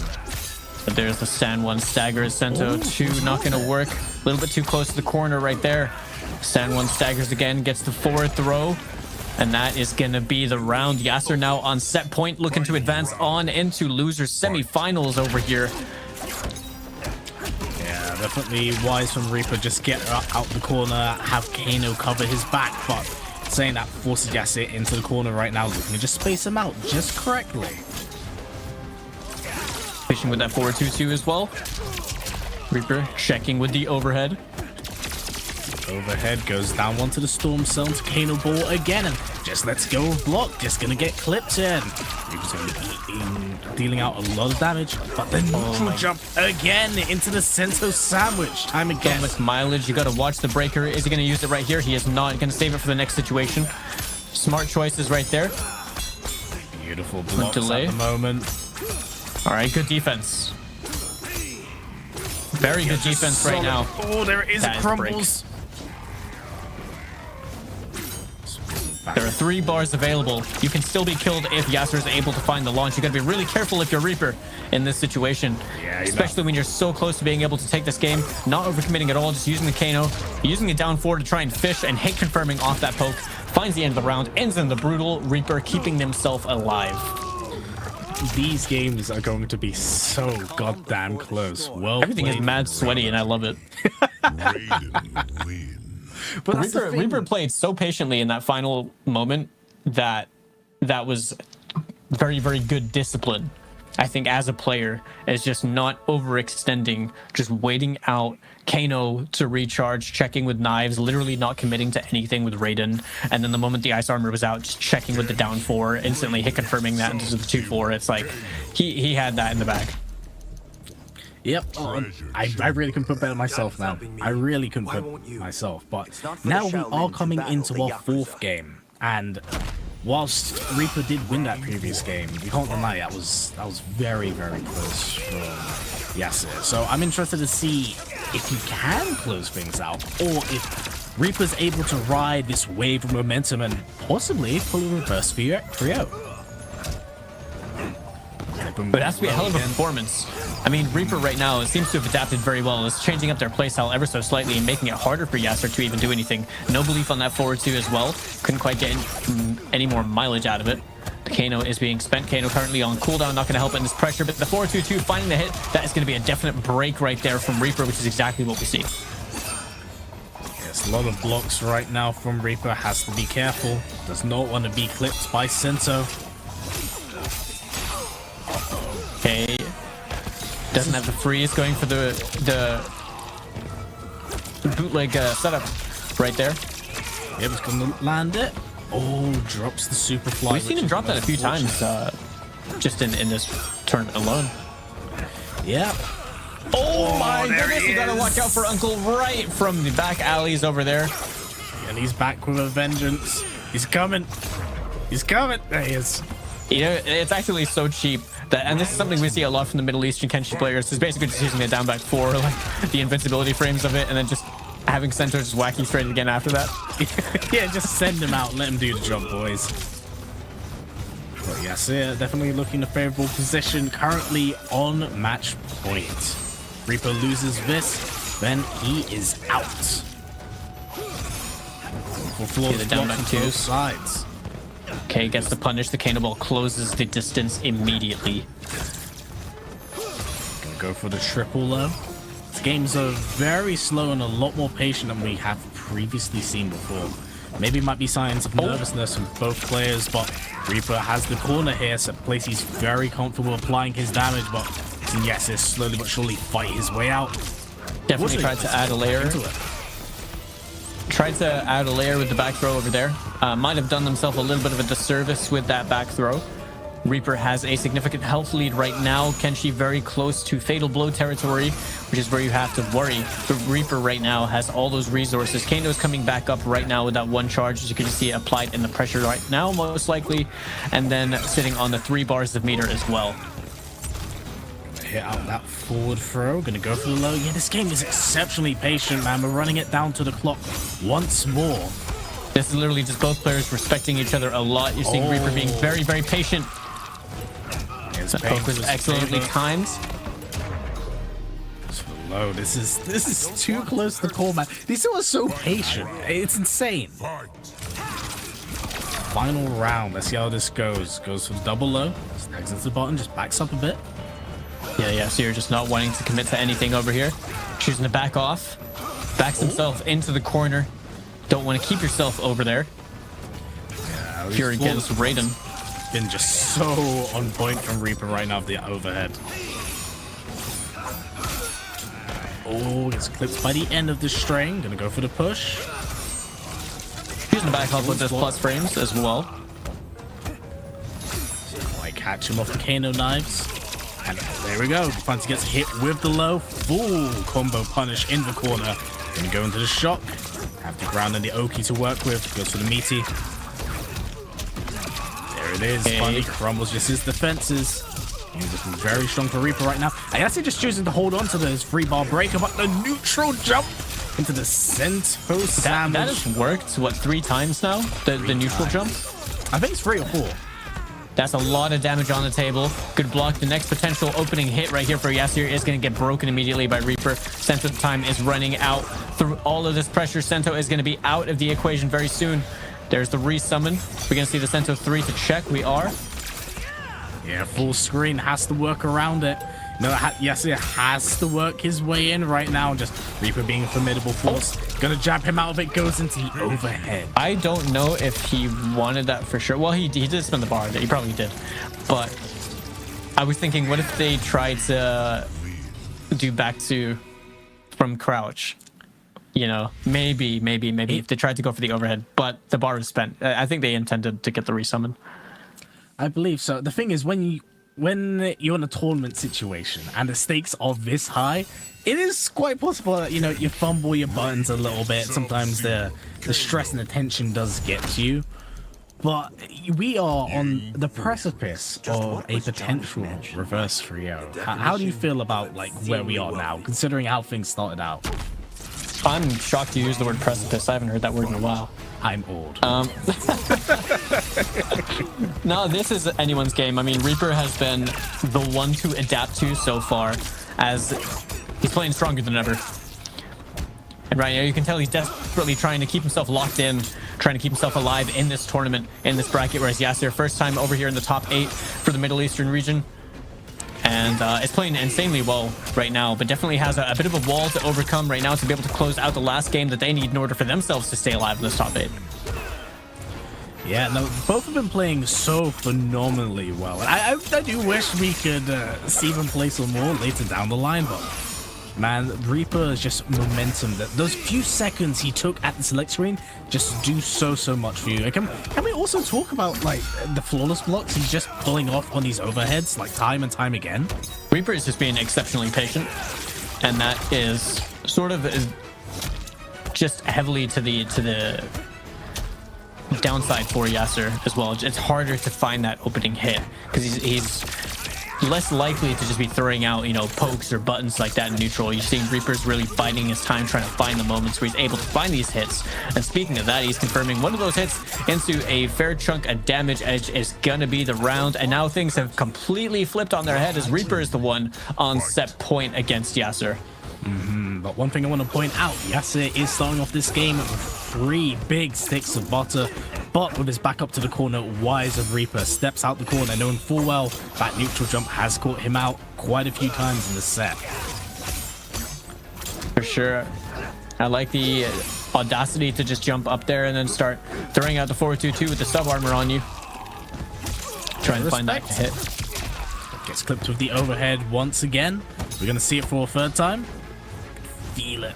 Yeah, Reaper's just not committing to anything. Literally just taking these small chunks of damage that he can get, backing off and going back into the neutral situation, which is proving to be a very difficult thing for Yaser to overcome at the moment.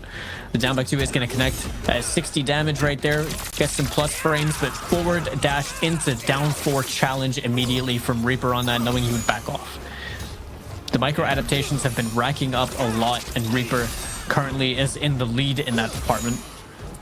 I think it has been extremely smart for Reaper to have actually slowed down the game in the way he has, because here's the thing, the way Yaser plays, he kind of set plays you. He's a bit of a momentum machine, so Reaper kind of slow things down. And saying that, yep, gets the breaker out.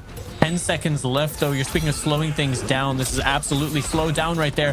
The jump kick not going to work out. Oh my goodness! Finds the confirm with Sento, doesn't drop that, and the down back 4. Oh, what a confirm as well. The jump kick into the Sento 3 had that's a spacing dependent thing as well. And the thing is, I did want to talk about the patience. This is the one time where, well, 2 times where this has come to bite Reaper in the butt. When he tries to time out the clock, it has come back to catch him twice now. First in the very first game against Yaser, and now this game. The over-reliance on the clock has been catching out Reaper, so maybe coming to this round, you know, he may have to be a bit more aggressive, close things out. May needs to be the back throw being established right there from Yaser. We're going to see the Oki being used right here, the 4-2 check to catch that jump back. All right, probably trying to fish for a shimmy as well with the 141. Gets the counter hit as well. The ice armor is going to completely negate those Kano knives. And the Sento 2 is going to connect. Has to use the break. Not sure what Reaper tried to do on Wake Up over there. Got to watch Uncle Sento 3. Don't want to get launched for free right there. Oh, Speaking of which, that is being confirmed. And Yaser completely held it down and turned things around in their favor right here in this last round, and it's going to be alive moving on into losers semifinals over here in the top 8. Reaper, unfortunately for them, is going to be eliminated. Yeah, most unfortunate considering how incredible of a set that was between these two. That was so back and forth at no point. I could put my money on either of them because, like, Yaser, 2 games up. Reaper took a few seconds to get that counter adaptation, tweak up a little bit, played really, really well. And then it just, I think he got flustered in that very, very last game where he was looking for the timeout. Probably. I feel like maybe losing that last round the way that they did might have potentially gotten in Reaper's head a little bit, but they were playing insanely well, and after that, Yaser just found exactly what they needed to. But going over the replays of that match, I mean, that was really, really back and forth. I feel like we've had so many of those just in this top 8 alone today, and I will safely say that the Middle Eastern scene throughout the previous 2 qualifiers has never looked as close as it is today. Very, very much so. And here's the funny thing, right? We don't have a few of the notable names from the previous tournament playing today, but it hasn't felt this close. It hasn't felt this close, and they're putting on an incredible show. And you know, I must commend them for the level of play they're really bringing here, and they should be very proud of themselves for making it this far.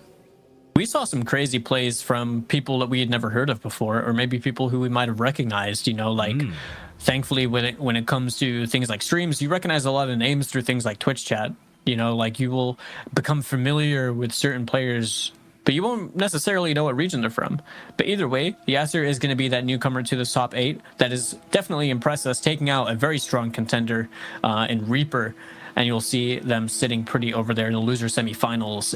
Losers round 2 also is going to feature Shady versus Nadav. Now, Shady was the Johnny Cage player that we saw in the first match that we had in the top 8, and then Nadav is the Omni-Man that likes to play with Sonya as well, delighting us with some pretty insane combo consistency and just raw aggression in a very narrow set win against Chuck earlier on.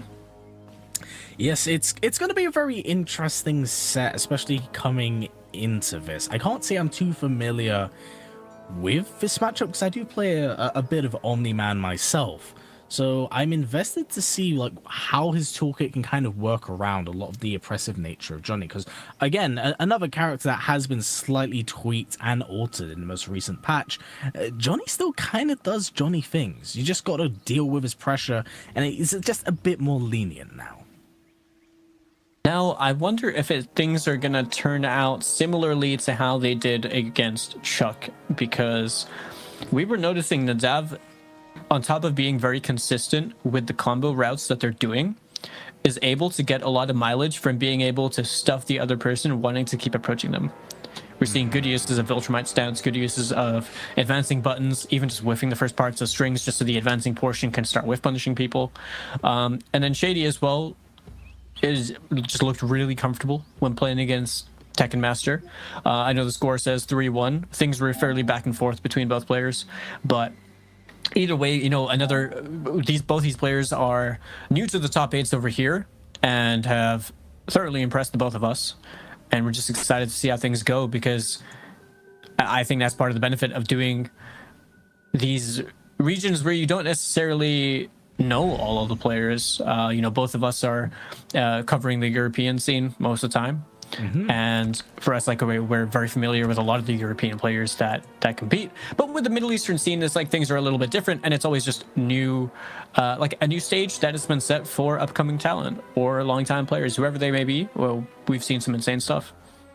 Yeah, actually, I did want to touch on that, and actually a point you made earlier from really the eyes that Tekken Master has helped put on the scene. You know, I feel like a lot of, he is like the final boss, and you got to kind of beat him now that he has done so much for the scene, and I feel like this is really good for a lot of them. Without further ado, ready to kick things off between Shady and Nadav. Shady going to be rocking the Johnny Cage Kano that we saw earlier on in the top 8 bracket when we started out. And Nadav going to be rocking the Omni-Man with the Sonya pick. Both unorthodox teams. Popular main characters, unorthodox cameo pairings. Very, very much so. You know, I'm invested to see just what is going to happen here, but Nadav overextends, Shady picks up on it, gets a full combo punish, gonna have a lot of okay. Oh, was he looking for the unblockable? Cheeky, man. I'm not quite sure. We saw him do that a couple times against Tekken Master as well. I think he's just trying to go for like guarantee plus frames. Yep. No, that is actually a very good point. Checks him with down one. Constant staggers, goes into Kano ball. Again, forces the break out of Nadav. Quite late in the game as well, but oh, big neutral jump. I was just thinking the same thing. It was quite late, but Nadav only really needs a couple hits to be able to tie things up, but it didn't quite matter in that round right there. Shady was able to take that for themselves.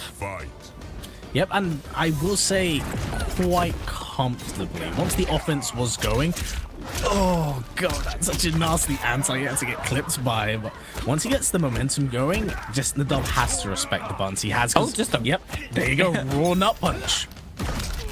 Yep, again, it's still my turn. All right, absolutely zero respect being shown.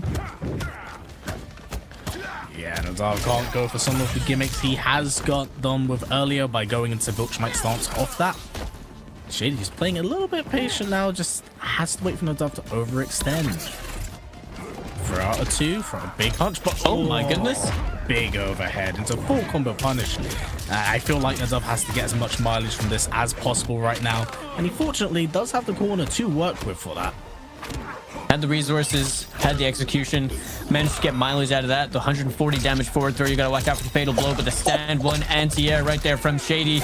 Gonna turn this into even more with the nut punch extension into the Kano knife, soft reset into the back throw, and the brutal finish. Shady closing out game number 1 in style.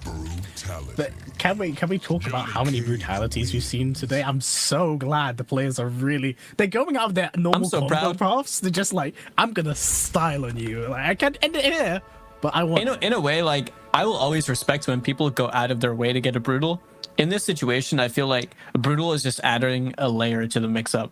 Right, just going for that soft reset. I don't think he would have killed. It doesn't really matter. It was strike throw at that point. Just go for the one that has the brutal. Yeah, it's style, man. It's style. But that's one game down right now, and you're an actor. You want to see real? Didn't look particularly too comfortable when he did. Again, it was like the previous matches we've seen with him. Once he lands the touch, he does the damage. Whereas when it comes to opening up the opponent, you don't see it very much.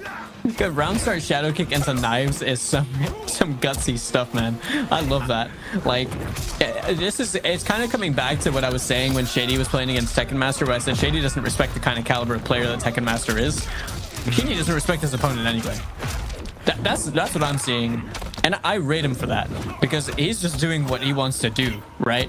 Whereas Nadav, on the other hand, looks a little bit uncomfortable with kind of just trying to contain the Johnny Cage from doing Johnny Cage things. But it was good armor as well on the gap in the string. Found the hit, has the health lead as well, but the 4-3 is going to connect. Combo drop right there for Shady is going to cost them, as we're now seeing hits confirmed into the Viltrumite stance for Nadav, and they're going to take that round for themselves. Yep, it looks a lot more comfortable. Maybe Nadav needed that one game to kind of adjust, especially considering how explosive Shady was coming into the start of this match here. Has the corner to work with. It's going to be just constant snags in the buttons, and again, he was doing that before in the previous set against Chuck. Just a wake-up EX Viltrumite stance, literally 0 Fs given. We're seeing them thrown back into the mid-screen over here. Almost 440 damage on the table. Meterlessly. No, not meterlessly. That one came off the EX Viltrumite. I'm waffling. Stat. Oh, big window with punish. Shady slowly pushing Nadav into the corner right now. So that just reminded me of something I heard VGY said, asking if he was trying to fight Casper. He was definitely fishing for some ghosts over there with that whiff. Shady capitalized on that perfectly. Hey. Yeah, Nadav getting just clipped at the moment. Hit by the low again. Shady has a corner to work with, goes for the down one. trying to find a hit. Oh, there it is. Too greedy on that one. Yeah, Shady right now just very, very comfortable as a corner. Has a plus range, but the neutral duck. That was a hell of a call out right there. Turning this into a lot of damage. We're seeing the full route this time into the spine break. That is the 444 damage that we've seen him. Mr. Consistent with that combo. Yeah, squeezes the breaker out of Nadav right now. Shady looking pretty comfortable. Has Kano. Can't go full screen here. Catch him out with it. I was going to say only one of these players in Fatal Blow territory, but that's really the situation for both of them. The 4-2, the overhead going to connect. Yeah, a lot of patience. Very scared of pressing but the forward 2 half screen overhead. That is it. That button is good at just being able to check people, right? In those final situations, I mean, it's a risky thing to do because it's punishable. Like that could have been game for Shady right there, but just being able to throw caution to the wind and just throw it out there really just got Nadav the win. Yeah, and I think that's also, it's actually quite smart now I think about it, because pairing it with Sonya, a character that can charge up her projectile, good way of covering your spot if you want to throw out that button and not be killed for it. And it's a side switch, right? Yeah. So you're really just like, you time that right. You're basically turning an overhead side switching mid. Sorry, not mid. It's an overhead. A literal side switching overhead that is normally unsafe into something that could be like, you know, plus 70 something if that's a full charge, like far traveling or mid traveling projectile from Sonya. No, very, very true. But oh, great trade right there for Shady. Starting off this round very, very strong. But Nadav does have 2 bars of meter coming up to 3 right now. I'm going to catch the 2-2-2. Not going to finish. Going to Viltra might stop it. It gets the back throw. I think that is like an actual confirm, but I feel like it might be a spacing dependent kind of thing. You might need to be absolutely point blank. It very well could be, but because they've done that like too many times through the top 8 for me to think that that's an execution error, you know? Definitely, because it comes off a low, and here's the thing, like the range of that particular low is actually quite deceptive. That was a crunchy down 2, by the way. Yeah, that down 2 is personal. Fight. Going into our next game, up right. Down 2, right back at you. Yeah, about better punish option this time. Speaking of punishes, that was a whiff punish right there. That Nadav had to spend the breaker as well. No whiffing this time on the 4-4-2. Never mind, I spoke too early. Commentator's curse right there. As he drops the combo, is going to get punished in return by Shady. Also has their back in the corner. Nadav now going to have to keep up the defense, try and find their way out of the pressure. Yes, unfortunately, Nadav is a little bit suffocated here. Oh, interesting trade right there. Could go right into the Viltrumite stance. Going to get the back throw, however. Kano knives goes for the big overhead. So down 1 check. Constant staggers into buttons and Shady's. Ooh. Yeah, I don't know. No flawless blocks on the side of Nadav, and that one right there was just a guaranteed chip finish. I don't know at this point if they are like purposely dropping combos to brutality them, or if they're just happening, to be fair. But very well. I think they're just happening, because if we think about it as well, both these players could potentially, it doesn't seem like it, because they're both playing really well, but they also could be nervous because there's a lot riding on this. You know, this is the first top 8 that they've made over here, and they both performed really well, but they do find themselves on their last tournament life over here in losers. So it could be both players are playing well, but they could have like a hint of nerves. It could just be online things, could be just a stroke of bag execution. Regardless of anything though, Shady with that last round has found himself in the advantageous position of being on tournament game right here, as they are 2-1 up on Nadav, looking to continue on. Yeah, currently smothering him in the corner at the moment. Just this relentless Johnny Cage offense, but check some of the back one, can't quite get full mileage. That's something we haven't really seen much, right? Back 1-1. We've not really been seeing it.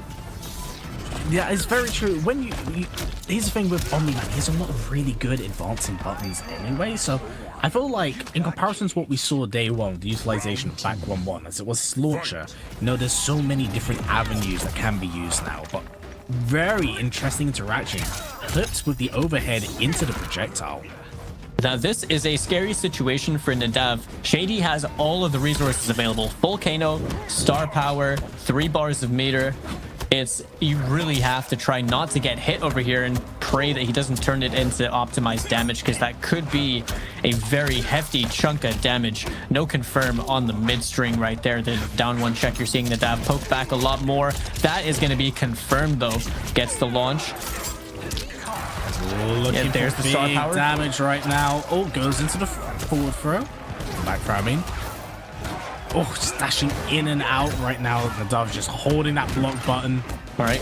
Yeah, good patience from Nadav. The down one into the rising upper. Okay, that was sick. Right, gonna look for that optimal once again. Probably has to do double Sonya into cameo. Yep, there it is. Needs to do as much as possible. Works around it and punish down two. That was really good patience as well being displayed by Nadav, and just going for the straight down two, knowing it would close out the round. Nothing else needed, going for the perfect punish in that situation. Keeps himself alive over here in the top 8. No punish on the side of Shady. On the back forward 4 from the air. Yeah, it was very awkward. It kind of looked like it crossed up as well. Put him in the corner. Saying that Shady, this is all Shady needs. This is where he's been thriving this entire game in particular. Just goes for the nut punch, forces Nadav's breaker. Goes for the charge up. Works himself out the corner, finishes the 2 string. Forward throw right now, that's going to be 14% locked in. Yeah, that neutral jump could have been turned into more. No follow-up confirmed from Nadav. Shady now throwing things out there, trying to make something work. All right, finds the poke, finds these straight hits. No belief, they're just staggered hits, but there's the confirm. Wait, will this be enough? Because I think is less yeah, health. this is enough. Yeah, woof. This is an explosive combo. It really does so much damage, and it comes from a cameo that we don't see be utilized quite as much anymore. You know, the early days of the beta, we saw a considerable bit of Sonya, but now in release, she's kind of faded into the background, which is definitely one of the reasons why I was quite perplexed. We see her like here and there, right? Yeah, like she has niche pick utilizations where she seems like she's very good, and I think on paper she's also very good. However, I feel like not every character gets a heightened level of proactivity from picking Sonya Blade over, you know, like another cameo that might offer them similar tools or just better optimizations. But Shady now looking like they wanted to switch over to the Shao. We did see the Shao earlier on as well against Tekken Master. Didn't quite work out in their favor, but we did see some good signs of life from Shady as well. But they are betting their tournament life right here as we've gone down to 2-2 on the Shao Kahn pick, sticking with the Kano cameo as well. Yes, this will be quite interesting because, as pointed out, used against Tekken Master, we only really did see like a very brief glimpse of what Shady Shao was capable of. And this is a character that like has really good options, really good range of standing too. And once, of course, he drops the axe, he's got the 50-50 options. There's also something to consider, and it's like, how much does Nadav know the Shao Kahn matchup? Right? They are able to find themselves this nice, big, juicy first hit right here, though. That is being spent. Everything is being spent on that one. 444 damage. That was a big whiff punish potential right there for Nadav. Shady got lucky, got away with that one. Oh, unfortunate. That was like at the max range. I couldn't quite get the Ultramite grab off there, but oh, gonna get the axe back, gonna slam it back down, gonna go for the knee. Big meaty options, goes for the overhead. Goes for the sweep right now. What the punish. Gonna have the corner to work with, and yep, forces the breaker out of Nadav, but very surprised he used it this late, but oh! Yeah, me too. Very surprised. Okay. The axe again, goes into the low, probably won't catch him out the sky, but yep, right now, Shady looking pretty good. He looked a little bit uncomfortable at the start of this round, but that breaker, I don't know if I agree with it. That was I definitely do not. It was definitely a questionable decision right there to come off that, maybe a little bit too hasty. Could be an indicator to Shady that Nadav might be getting a little bit nervous in this situation. Yeah, but he's going to take things back to mid-screen at the very least, open things up a little bit more, because it's very suffocating. Near great punish. Yeah, overhead. But yeah, look, matchup familiarity is definitely there. It's just once Shady gets the engine going, especially once he drops the axe with Shao, it just can be a smothering session. Ooh. Yeah, I think maybe tried to disrespect over there, got clipped. Side switch right here, sets up the Kano knives, checks with the low. No one home, no one bit on that one. Could have been so much more for Shady. That could have been the set right there had they confirmed it. But speaking of confirms, Nadav going to capitalize on this. Has Sonya to work with. Won't get another Sonya call back in time, but it doesn't matter, as the backbreaker is going to be enough to send us down to the final round between both these guys, looking to stay alive in the loser side of the bracket, looking to make it into the loser semifinals. Yeah, double match point currently. Nadav just putting in a lot of work for the Omni-Man, but the switch to Shady is starting to shine in very brief places. You can't quite get it going completely. This is really back and forth. It's impossible for us to predict. It very much so is. And let's not forget that Shady's gone from playing a character with a very small health pool to one with a giant health pool, especially accompanied by Kano. But the 2-2 right in the face, has the corner to work with, gonna end in the knee, gonna go for the 2-2 again. Yep, command grab right into it. Things looking very ugly for Nadav. Gonna go for meaty ball as well. 50-50 timey guess, goes for the sweep. He held that for 5 years. Nadav absolutely down to their last bit of life, and that low poke is going to do it. Shady now throwing out a couple kicks just to be fancy, ending in the fatality as well, and takes that set 3-2 in what was a very, very close set. These last 3 games we've had have been absolute nail biters from start to finish. GG's to Shady and Nadav for putting on a fantastic set between them, but man, just Shady at the very end, that switch really did come to help him out. Yeah, it really did. Really did. Capitalized on that phenomenally. Is going to be moving on over there into the bracket that we're going to be showing you later on. As you see over in these replays, Shady started with that Johnny Cage. It was doing a lot of work for them, ending in that brutality in the first game as well. Nadav almost had the reverse sweep coming for them. Well, it wasn't really a reverse sweep, right? I think it went down to 1-1, like in the beginning. But they were doing well in what was originally their deficit. They didn't have the advantage. That was kind of all Shady, but we saw really good situations from both players. Ultimately, Shady was the one that came out on top, really gambling everything on that Shao Kahn pick, which just seemed to help them at the end. Yeah, very, very much so. And here's the thing, right? It feels like Shady is always a little bit slow to start with Shao, but once he literally gets the ball rolling, no pun intended on Kano, like, he just can kind of smother. And I think that's what we saw in the last game, because it was a completely different contrast from the previous games, or rounds for that matter.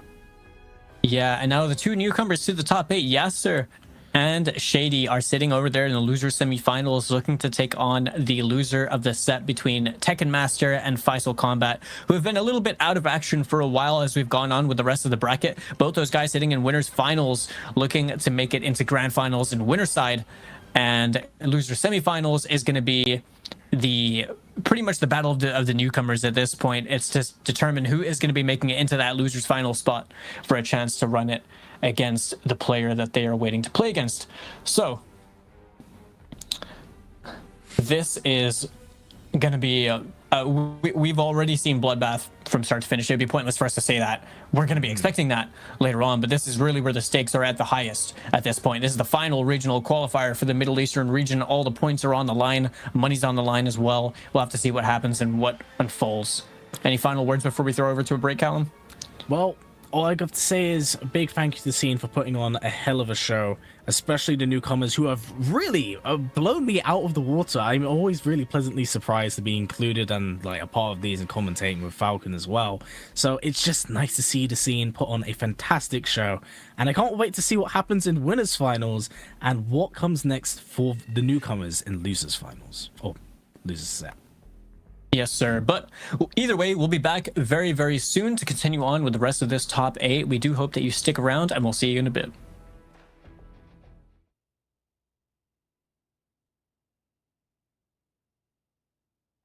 Welcome, ladies and gentlemen, to Final Combat. That's where Kanimani's looking. There it is! Oh, he waited for it! It grand champion for Mortal Kombat 1 here. No, not again. He tried to get and why Gemini tried to get away. With the pop off BDT, I am so sorry. What? Nadav into the orb, that was disgusting. It's so big. Combo it, yes. Oh my dash. And Sonic with Ray. It's your friend.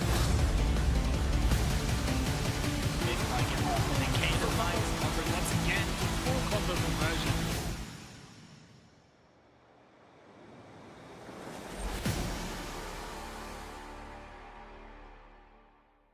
E aí, meus amigos, hoje é dia de Pro Competition no Brasil, olha que legal. E eu vou mostrar pra vocês como que funciona a estrutura aqui, ó. Eu tô gravando um pouco antes do momento de começar o evento, os pro players já estão chegando, olha só, o Zeus aqui na fila, beleza, Zeus? Beleza. Tá preparado? Como é que foi o treinamento? Foi pesado, preparado. É, hoje o negócio vai ser difícil, eu vou mostrar pra vocês. Valeu, Zeus, já a gente se vê. Olha só, tem aqui a parte do credenciamento, eu peguei essa pulseira que eu não sei por quê. O que quer dizer essa pulseira da minha cor? É da equipe. Ah, da equipe, que bom. Ainda bem que se fosse de pro player, tava lascado, não ia dar certo não. E aqui já tem os pro players fazendo o cadastramento. E aí, como é que você tá? E aí? Beleza? Eu sou rando, eu não sou pro player, não. Mas vai jogar hoje e pelo que você viu aqui vai ser fácil, né? Com a galera que você viu aqui. Ah, né? Minha segunda partida é só contra um dos chilenos aí, né? Ah, mano. Tá certo, olha só, os irmãos chilenos aqui, mais uma vez, bem-vindos, olá. Olá. Muito bem. Todo bien, todo bien. Preparado? Eu não tô preparado, vocês que têm que estar preparados. Mas olha, eles estão fazendo aqui o cadastramento, ó. Tem um monte de PlayStation 5 aqui pro pessoal jogar, mas logo aqui na entrada, o primeiro que já tem um monte de gente jogando, ó. Vamos ver. Tekken Master BR, você? Eu mesmo, vim lá das Arábias e agora em terras paulistas. E nos corredores a gente encontra muitos nomes famosos, como por exemplo, o Buiu, que vai entrar ao vivo daqui a pouco, beleza? Isso aí. Com certeza, papai. Tá animado hoje? Demais, cara. Pô, momento histórico pro Brasil, né? Pro Competition, um dos maiores campeonatos, né, do circuito. Vai ter uma etapa brasileira. Muita gente boa, vai ter os gêmeos, né, que são considerados aí com certeza os favoritos. Mas, ó, os brasileiros vão fazer bonito, hein, cara? Killa que tá com o Kung Lao que, ó, tá registrado, não tá, Olha só, Ariel tá por aqui. Ariel, que legal ver os caras do mundo inteiro aqui, né? Pô, cara, é uma pena que o Sonic Fox não pôde vir, porque ele já tinha inscrito pro torneio, né? Mas a gente tem, como o Buiu falou, os gêmeos, tem outros gringos aqui também, argentinos, muito fortes. Inclusive, se eu não me engano, a primeira partida vai ser do Scorpion Proxy, que é um dos chilenos. Mas é como o Buiu falou também, os brasileiros estão muito fortes, o Killer, o Page, o Gui, e todos os outros que estão chegando. Tem um aqui que no offline, no online, ele faz muito bonito, que é o Mano Phelps. Fica de olho nesse menino aí, rapaz. E agora eu convido vocês a conhecer aqui a parte da stream, vem cá. Esse aqui é o lugar onde os casters brasileiros vão ficar, então tem aqui o Stream Master, ali atrás vocês estão vendo a dupla brasileira de comentaristas. do troféuzão. Tá lá dentro, tá incrível. E é o seguinte, ele pisca. Ah, não, troféu que pisca? Spoiler. Não é possível, a gente vai ver isso. Hoje não, a gente vai ver amanhã. Pisca, bebê. Esse lugar, vou até falar mais baixo, porque é aqui onde a mágica acontece. Essas são as dois locais de transmissão onde as partidas que vão pra live acontecem. Então aqui é o lugar de tensão. Você consegue perceber que aqui o clima tá tenso? E tem os locais de entrevista, então eu também vou fazer entrevistas aqui, ó. Vocês vão ver eu conversando com os pro players e os convidados aqui. Então hoje é um dia muito especial, eu espero que vocês estejam gostando, pra gente tá sendo muito legal ter todo mundo aqui no Brasil na Pro Competition de Mortal Kombat 1.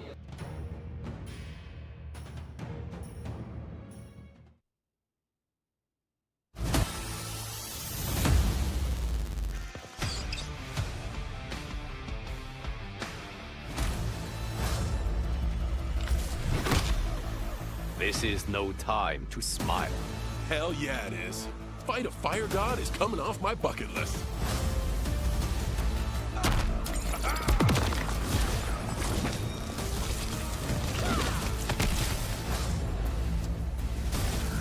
Woo, suck on that! Fight! Eagly! Understudy. The gravity! Sonic boom! Torpedo!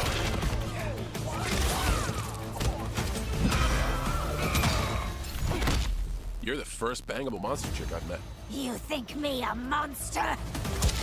Eagly. Anti-gravity.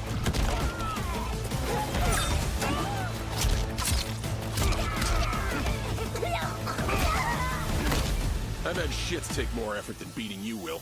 I will so enjoy killing you.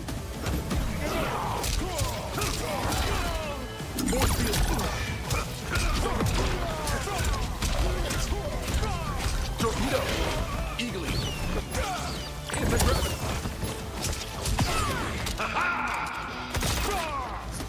Here's Janet.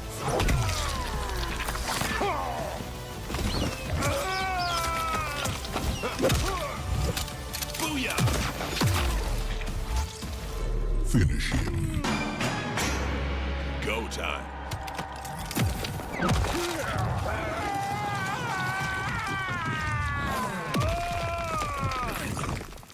Activate Sonic Boom!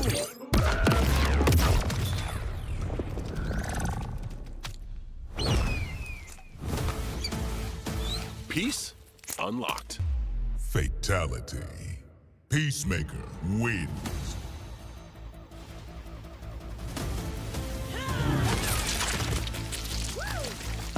Flawless victory.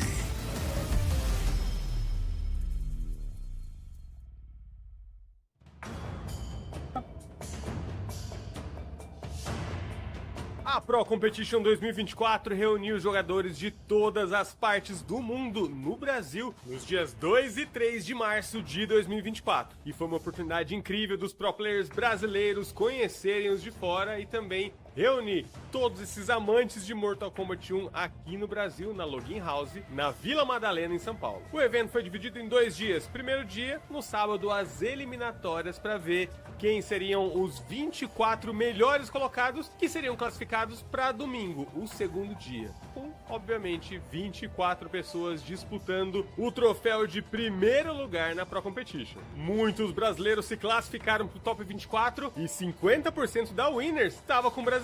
Eu já participei de campeonatos dos Estados Unidos e tal. Acho que o campeonato de maior nível que eu joguei do Mortal Kombat 1 é esse aqui. Só tem gente forte, não tem luta fácil. Não, que esse nível tá alto até demais aqui. Se você olhar ali a tabela ali do top 24 ali, que todos os confrontos vão ser super emocionantes, né? Só tem jogador de alto nível aqui. Olha só, o Murilo BDS enfrentou o campeão da EVO, Scorpion Prox, e o Murilo trouxe o General Shao e Darius para enfrentar o Baraka do Scorpion Prox. Quase venceu, mas o Scorpion Prox ficou com a melhor com 3-2. O Killer Shinnok com seu Kung Lao enfrentou o americano King Gambler com um Johnny Cage muito bem treinado e não conseguiu passar por ele. E também pela Winners, o Conqueror enfrentou o Nicolas, chileno, com seu Raiden. E deu muito trabalho para ele, mas Nicolas seguiu pela Winners. E sim, tivemos Brasil vencendo na Winners com o Brian, com seu Sub-Zero, que venceu o espanhol Javier com seu Scorpion. E tivemos várias outras partidas insanas, como a do Conqueror contra o argentino Chocolate. Tudo você pode conferir no Warner Play, a live tá lá. E passando por todo mundo, o chileno Scorpion Prox consegue chegar na grande final pela Winners. E o brasileiro mais bem pontuado foi o Brian, que foi pela Losers, depois de perder pro chileno Nicolas. Venceu na Losers o veterano Killer Shinnok por 3-1 e ao enfrentar novamente o Javier pela Losers, ele perdeu de 3-0 e o Javier disputou a final da Losers com o Nicolas. Javier venceu e foi para a grande final. E tivemos Scorpion Prox do Chile contra Javier da Espanha. E o Scorpion Prox venceu por 3-1 utilizando seu Baraka contra o Scorpion do Javier e recebeu o grande troféu da Pro Competition 2024 do Brasil das mãos de Raiden e levantou a taça. Muchas felicitaciones! Muchas gracias! Sí, quero saber ¿cómo te sientes al ganar el Pro Competition? Feliz y aliviado porque esto me sirve mucho para la Final Combat, para clasificar porque va a dar muchos puntos este torneo. E você pode continuar acompanhando todos os principais torneios de Mortal Kombat 1 aqui no Warner Play. A gente transmite tanto para YouTube, TikTok e Twitch também os principais torneios. Vem com a gente!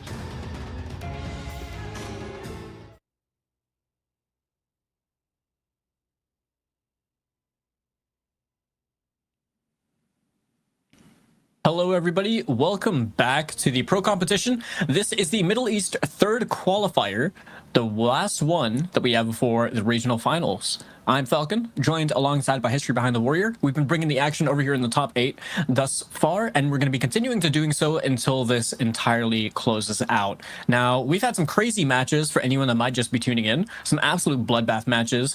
Callum, would you like to run through the kind of things that we've had and what's to be expected in the matches soon to come? Dude, I gotta be real, man. Like, the players from this region have really, like, taken the fight to the stream today. It has been unbelievably close in every single instance. We've had so many timeouts, and I think we've had, like, 2 or 3 neglected, like, reverse 3-0s. It has been insane, the level of adaptability, the competitive spirit that has been shown, and the level of play. It's really nice to see because, you know, as I said, pointed out earlier on, this is a region that many people had looked over until, of course, there was the surface of Tekken Master. Now, with eyes on said region, we now have a way of seeing the talent that is there. And even with that said, with Tekken Master, despite being the one to help put eyes on the region, still sits at, like, the very, very tippy top of it. Not just in the region itself, but currently, in terms of ranking, he's currently tied with that of Scorpion Prox, in a really strong position, currently going into Final Combat, which of course will be coming up in the next few months. Yeah, he's been absolutely farming, to be honest, like on an international and on a regional scene. But as you can see right here, a bunch of really cool merch that you can get your hands on if you head over to wbshop.com. It's the link on the bottom right. For anyone that's been tuning in before, you know how much I've already expressed my love for the hat, like the minimalism and stuff on here. You can find these products and a bunch of other ones if you just head over to the link on the bottom right, wbshop.com. Go pick up yourself some cool Mortal Kombat 1 merchandise. And let's not also forget, with us closing into Final Combat, there is one final stop, and you'll definitely want to be there if you're interested in competing or even just being part of the scene, and that is Combo Breaker. Registration is now open. You definitely want to jump in before the curtains close, because after that, there is the LCQ, and then Final Combat itself. Now, Combo Breaker is going to be a stacked event as well. Like, all of these have just been stacked maximum events. Sweatage. And if basically for everyone that isn't Tekken Master, okay, so it's funny how many different, like, storylines that we have. 2 of the players in here that are both in loser semifinals have had to beat very tough opponents to get here. They're both newcomers to the top 8 bracket in the Middle Eastern qualifiers, and they both have themselves a very respectable position right now where, you know, one person's going to end up in 4th and the other person's going to end up in 3rd. Now, they have a lot of points to play for, especially when it comes down to trying to qualify from their region. Feist, on the other hand, did have less points than Reaper earlier on, and is looking to really secure as many points as possible for the Pro Competition. Now, Tekken Master, on the other hand, Tekken Master, if he's able to win this again, he's going to pull off the hat trick and have won all 3 of the Middle Eastern qualifiers. But that also allows him more points and more money that will ultimately determine his position in the global standings when it comes to the Final Combat placements and seeding, most importantly. Very much so. But the same can definitely be said for Faisal right now. If anything, of the 2 that really need these points, Faisal absolutely does. Now, mind you, he did beat Reaper earlier, who was above him in points, but playing against Tekken Master is one thing, beating him is definitely another. It's definitely a wall and then a bigger, badder wall. All right, great punish right there. But both these players are definitely at the peak of the Middle Eastern scene, I would say. They're 2 just exceptionally strong players. Now, Tekken Master pulling out the Baraka for the first time as well during this top 8.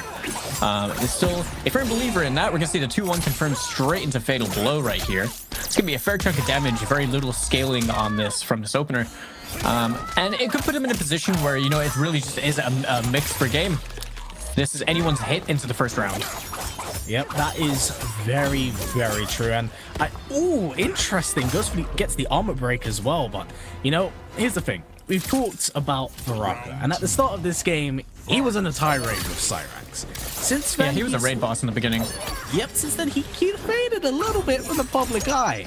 And then Tekken Master pulls him out at UFA, and we see him paired up with Striker. Since then, this character has, Striker has received a slight change in alteration in a nerf. But Tekken Master was like, alright, let's see what I can adapt and work around it. And here we are with Kano, a character that can really enforce his plus frames, crack that armor, and just allow him to continue his game plan. Now, this is such a high-level match already. We're seeing some crazy situations as well, coming from like the flawless block punish as well from Faisal on the jump in, and then everything after that. But then Tekken Master, being wise to the Melina ball roll option over there, gets the punish, found the entire situation, and basically just steamrolled that last round in a very short amount of time. He's pretty much doing what he's always been doing with Baraka, and it's just not letting the opponent really breathe. Yes, 100%. It's all, you know, the way he plays Baraka in a way kind of reminds me of how he played Kotal Khan in MKX. I was thinking the same thing. It's very much just like he wants to play you at a certain space and he doesn't want you to play the game within that space, you know? Like he's just out of range for you to feel comfortable, but he's close enough for him to just bully you when he wants to. 1,000,000%. I think the best way of putting it is that Tekken Master is kind of one of those players that is an offensive juggernaut that will make you second guess your own options, even when you feel very confident about it. And I think that's so cool. If there's anything Faisal definitely does, is that he brings the swag with the katana. And it's always a pleasure to see him play, but right now, Tekken Master looking to end this set as quickly as possible, having the corner to work with. Maybe wants to snowball Faisal and looking for the meaty. Gonna be covered by Kano knives because of the back one check, but there is just no escape from this. I mean, the 2-1 to catch the jump, the down 4, delayed back 3 as well. Shimmy attempts probably. There's the confirm as well from Faisal. Tekken Master holding on to those 3 bars. Might want to break the fatal, which he does. Chooses to do so. Master working his way in, playing it very smart. And that's the punish. Yeah, the overhead. You gotta be careful with those Melina ball rolls because Baraka stand 2 is no stranger to being able to turn your health bar into mincemeat real fast from that nice range as well. Ah, of course, goes for the Kano eye laser. I believe that has been changed from a high to a mid now as well. Start from the projectile. Oh, quite get the full meterage off that. Jump over. Now has the corner to work with, but Faisal backing up, maybe just doesn't want to be around that corner, knowing full well that Tekken Master has Faisal space, right? At the end of the day, it's like Tekken Master has to commit either a Kano call or projectiles which stop him from advancing. It's really one of those things that I think Faisal is just trying to make him chase, and he wants to play at a space that is far more comfortable playing Katana. Choosing to go for the double dash in forward throw over there. Chameleon available as well right now, currently on Katana. Switch over to Melina, but the back 2-4 is going to find its mark, and Faisal is going to tie things up 1-1 in game number 2. Yep, still most certainly in the fight right now, and having Tekken Master play his game, but that big magic jump in, so much damage. This character narrowly threads his way out of it. Now this is a somewhat scary situation. Tekken Master right now is yet to be hit. Has 3 bars of meter. Kano almost fully available as well. Just playing with this space. Doesn't need to do anything over here. Faisal trying to find any hits that they can. Finally gets the trade that they were looking for from before as well, using the ground trap with Katana to stuff the jump too. But the counter hit stand 2-1. Excellent timing right there from Tekken Master. Didn't have the meter to confirm it though. If that is not a trade Faisal is in favor of. Of course, not only does that break the armor, it just wastes the meter of Faisal. Yeah, just this very, very slow matchup, and just Tekken Master's happy to play at Faisal's own pace. Stay full screen, just not overexert. Yeah, Tekken Master at this point is probably going to be fishing with a lot of down 4s potentially. That was an interesting decision right there to try and close things out. Faisal got the down 2 punish as well. Things starting to rack up a little bit. That is going to completely stuff Tekken Master right there. And Faisal going to end in the fatal blow, which is going to take the game. And Tekken Master has looked more mortal than ever. No pun intended. This top 8, I would say. Absolutely. We went from seeing Tekken Master, I'm not going to sugarcoat it, steamroll the entire top 8s twice for 2 qualifiers straight. Today, he's lost 1 game in the winners, like the winner semis. And over here now in winners finals, this was going back. This is a run back from the last grand finals that we had during the second qualifier. But also keep in mind, since we've actually been on stream, it has been with Baraka Kano that he's lost to. He actually has found more success in utilizing Tanya. So we very well could see that switch. No, chooses. I feel like maybe we're not seeing Tanya because I think Tanya is a very, very specific pick against the playstyle and characters that Shady operated on. So like understanding how he wanted to play like the pressure game, the Tanya was probably just like a pick to completely negate that and then just say I have armor and you want to play the game. But whereas I don't really know what Tanya would offer specifically in this matchup right here. Well, I mean, touching on an old thing we have talked about previously, Tekken Master has been infamously known for always being a team player. He doesn't play just a singular character, so he's very, very right. True. Ooh, that swag, so much damage. Mid-screen to corner carry as well, by the way. My goodness me. You ask TM who he mains, he just says yes. That's a big punish right there. Chameleon not going to help you out over there. Really late call on the Chameleon cameo as the eye laser gets sent through to the back of the skull, and that knee is going to close things out. Tekken Master now spending that fatal blow to get the round for himself. Yep, very wise choice. This is the thing when it comes to Tekken Master. I feel like his hit confirms are like insane. Like once he gets one touch, he's like, yeah, I'm just gonna pop out 40% every single time. Yeah, and then going straight underneath the fans as well. Yeah, mind you, that did knock out Kano, but with Tekken Master right in the corner. Oh, there it is. Good punish. Had to break the Tekken Master.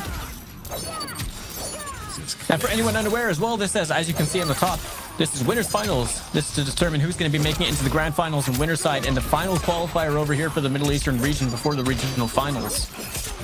There's also, I feel like very important match. Something I do want to point out. Oh, that was so sick. But just how much mileage Feisal's actually been getting out of that Melina ball roll overhead. I feel like we've seen that like 7 or 8 times today. Oh. Yeah, for sure. Now using the size, the other side of the Melina coin right there. Really only needs a little bit of damage to attack on the round for themselves, which is exactly what they do with the Jade Glaive as we're moving into the final round over here in game number 3. Big jump in right now. Faisal looking pretty good. What he does next? Not to do it, but again, ball roll 8. I'm saying it 8 times. Really good damage, 34 damage. And the bait. Tekken Master pressing.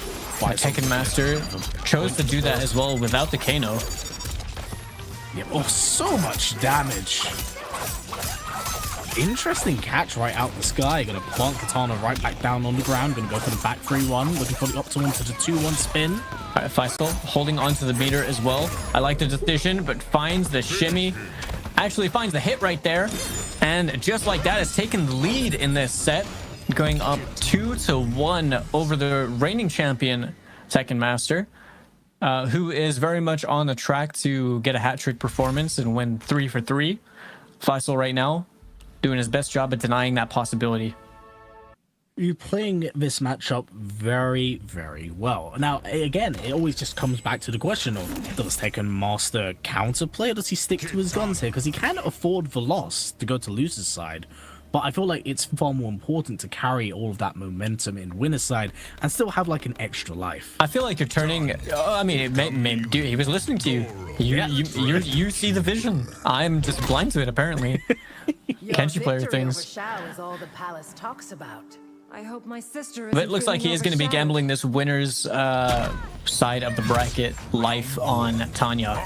If this does work out for him, he's going to have another chance with another game. If it doesn't work out for him, that is going to be Faisal in the grand finals winner side. Yes, and I just didn't expect Tekken Master to jump in and meet out the offense with a spiral arrow and just start the damage. But in saying that, Faisal does hold those receipts. Oh, can't trade the like the ground trap. Oh, this is it. Yeah, that was pretty spaghetti over there. Couldn't quite get the follow-up. Tekken Master, he's looking exceptionally comfortable with the utilization of Tanya. Yeah, for sure. There's the Jade Glaive. Switch sides, no belief in that forward 2 as well from Tekken Master. As now, speaking of belief, seeing Faisal turn everything into damage, ending the string that I've never even seen ended in my entire life. Yes, and on match point, winner's side against Tekken Master. Faisal looking exceptionally strong and good right now. This is going to be a huge win for Faisal if he's able to pull this off right now. I feel like he needs this. His morale needs this, especially after the Whoa! What happened there? Sorry, excuse me? that was an interesting interaction. Teleports behind you, nothing personal, kid. Oh, can't quite capitalize off the Goro assist. Turns into strings, gonna go for the spin, forces Faisal to break. Oh, it's so close. Oh, I'm biting my tongue right now, man. They are so close. The Total World doing absolute work for Tekken Master right there. Gets himself thrown into the corner, though. That is going to be extended using Chameleons. Sick. That's so sick. 18% fan combo. Forcing Tekken Master walking down. Bomb self. This is it. No breaker available. If he doesn't drop this, this is going to be the ticket to Grand Finals winner side for Faisal Kombat. I know that Faisal is beyond chuffed. Well, he's popping off. He's popping off. Well played. He played that phenomenally well, and even with the character switch that Tekken Master made to a team that I think he performed better with, he still ended up just clutching it out. Well done to Faisal. Honestly, I wonder how that would have gone if TM had picked Tanya from the beginning. Granted, I think that they were doing really well with Baraka like right in the beginning, but we'll go over some of the replays that we had in that set. Anyway, you can see it for yourself. Baraka was definitely a strong pick right here for Tekken Master. Obviously, he's had a lot of success with the character before, but ultimately, Faisal was the one that came out on top, and with a 3-1 as well. Yes, but the longer the set went on, the more comfortable Faisal was with just kind of playing a little bit offbeat to what Tekken Master was expecting, and making like these little clutch reads and moments, like just poking on the down one in the wake up situation where most wouldn't. They'd hold the block or be really worried of, you know, being forced into the corner. But like these small that right there, moments. yeah, that glaive just catching him like mid movement, that was it was over at that point, right? No breaker available as well. No nothing. It was curtains. But as you can see, Faisal Kombat Grand Finals winner side. As we look over at the rest of the bracket, the loser semifinals, we're going to have those two newcomers to the top 8 that we mentioned from before. Yaser, the Kenshi player, and Shady, who has been playing Johnny Kano and Shao Kano. It's been a very interesting mixture of teams from Shady on his part. It's been very exciting to see him bounce between them. But one thing I do want to point out is when we have seen Yaser, he's been playing extremely well, and this man's like momentum and set play once he brings out Sento has been crazy. Like once he gets it out, it's just like mix into mix into mix into constant ends of pressure. Okay, I'm about to run out, I'll go for the throw. You can tell Yaser is very comfortable playing Kenshi. Very, very familiar with the kind of situations that you would find yourself in, or like the stray confirms, or like the slightly irregular confirm routes that you might find with Sento as well.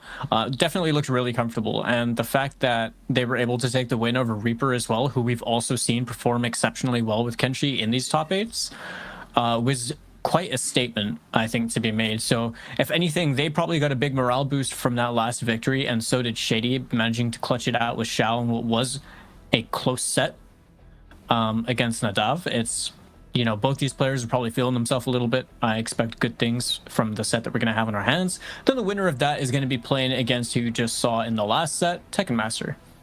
And it's going to be very interesting, because I didn't think there was ever going to be a scenario here where you would have expected to see Tekken Master and loser's side, but I think this just kind of adds to the stakes that are here.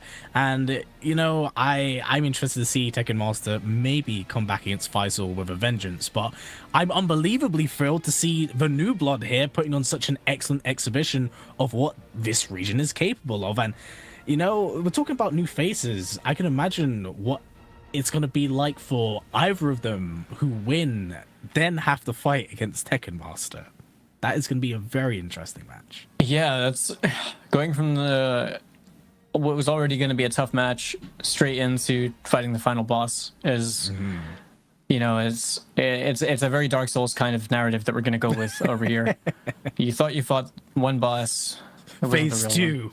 Yeah, literally. Except TM is both Ornstein and Smo. Yeah.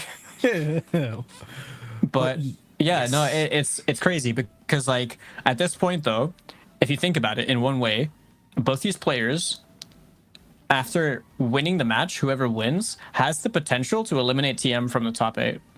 It's crazy, right? It's possible. It's possible. We've never seen Tekken Master as vulnerable as he's looked in this top 8.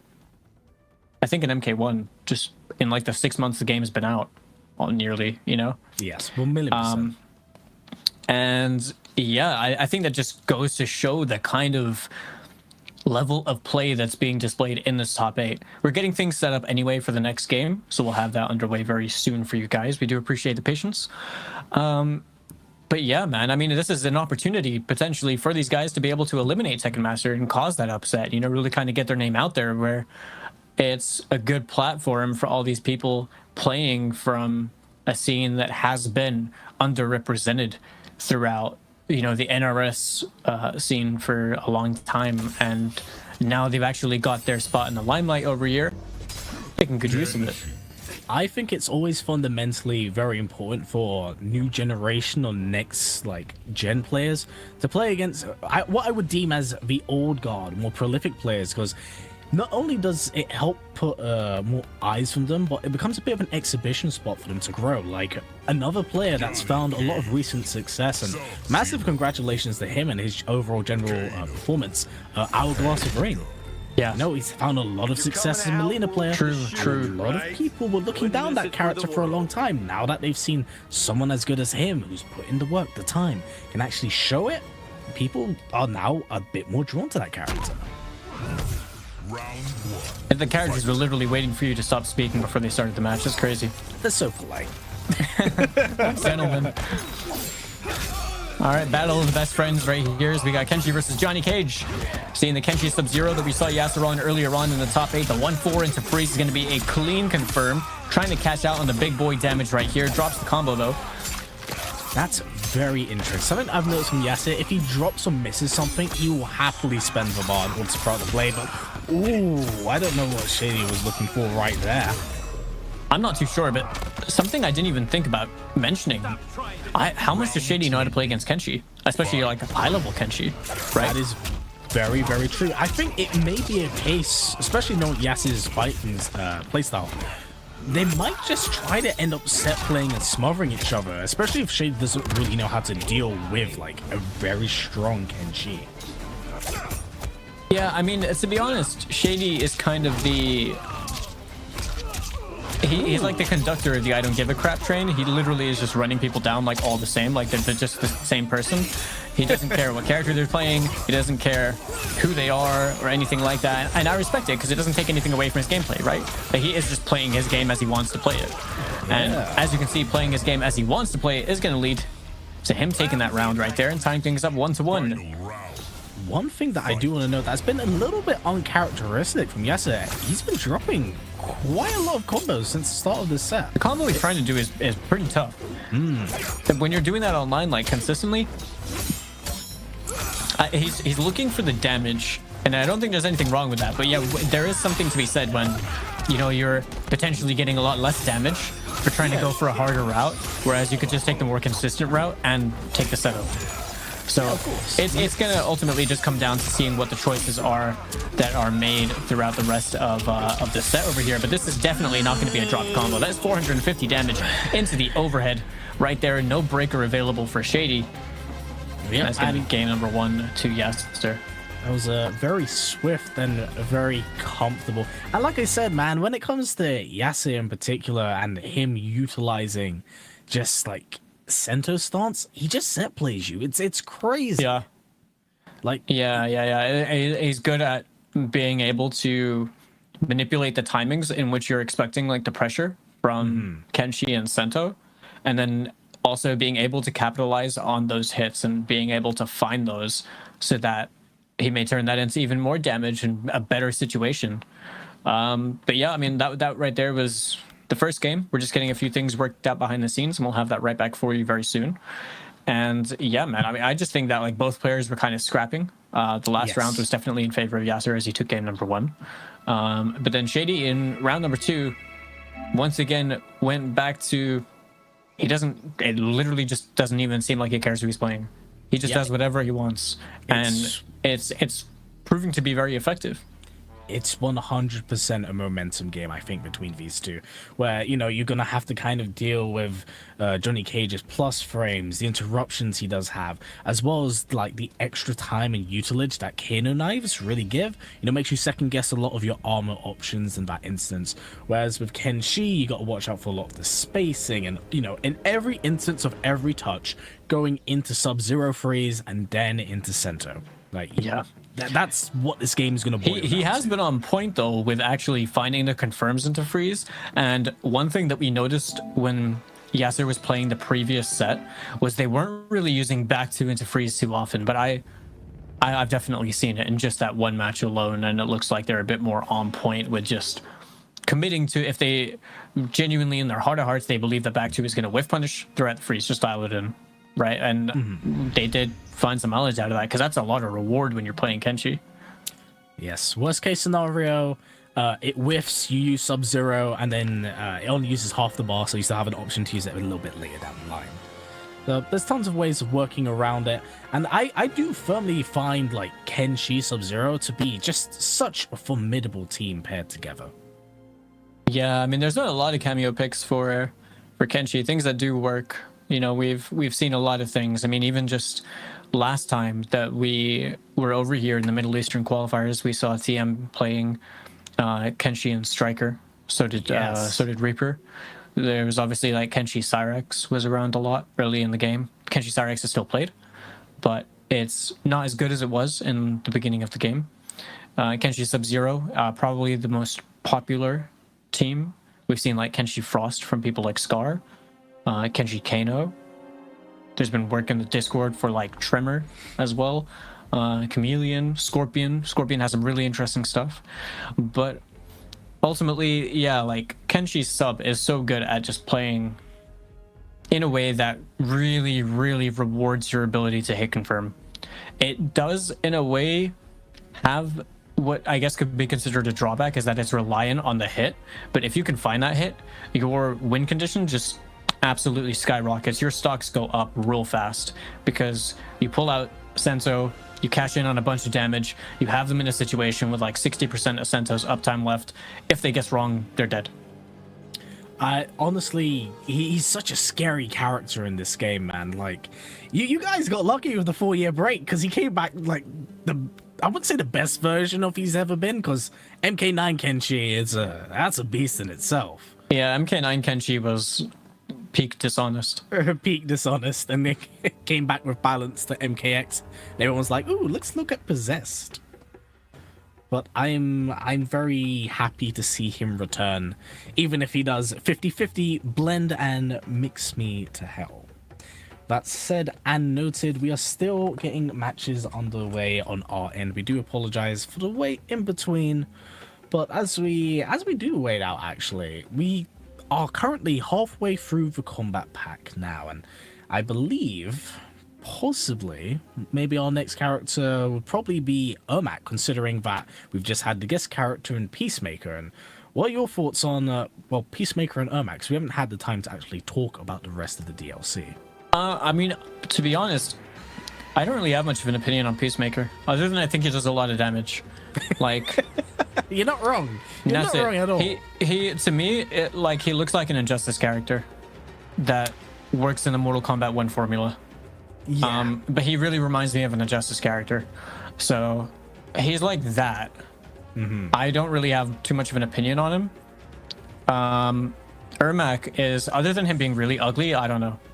Like, I mean, he is a giant zombie mommy man, so he is weirder if he was attractive. Okay.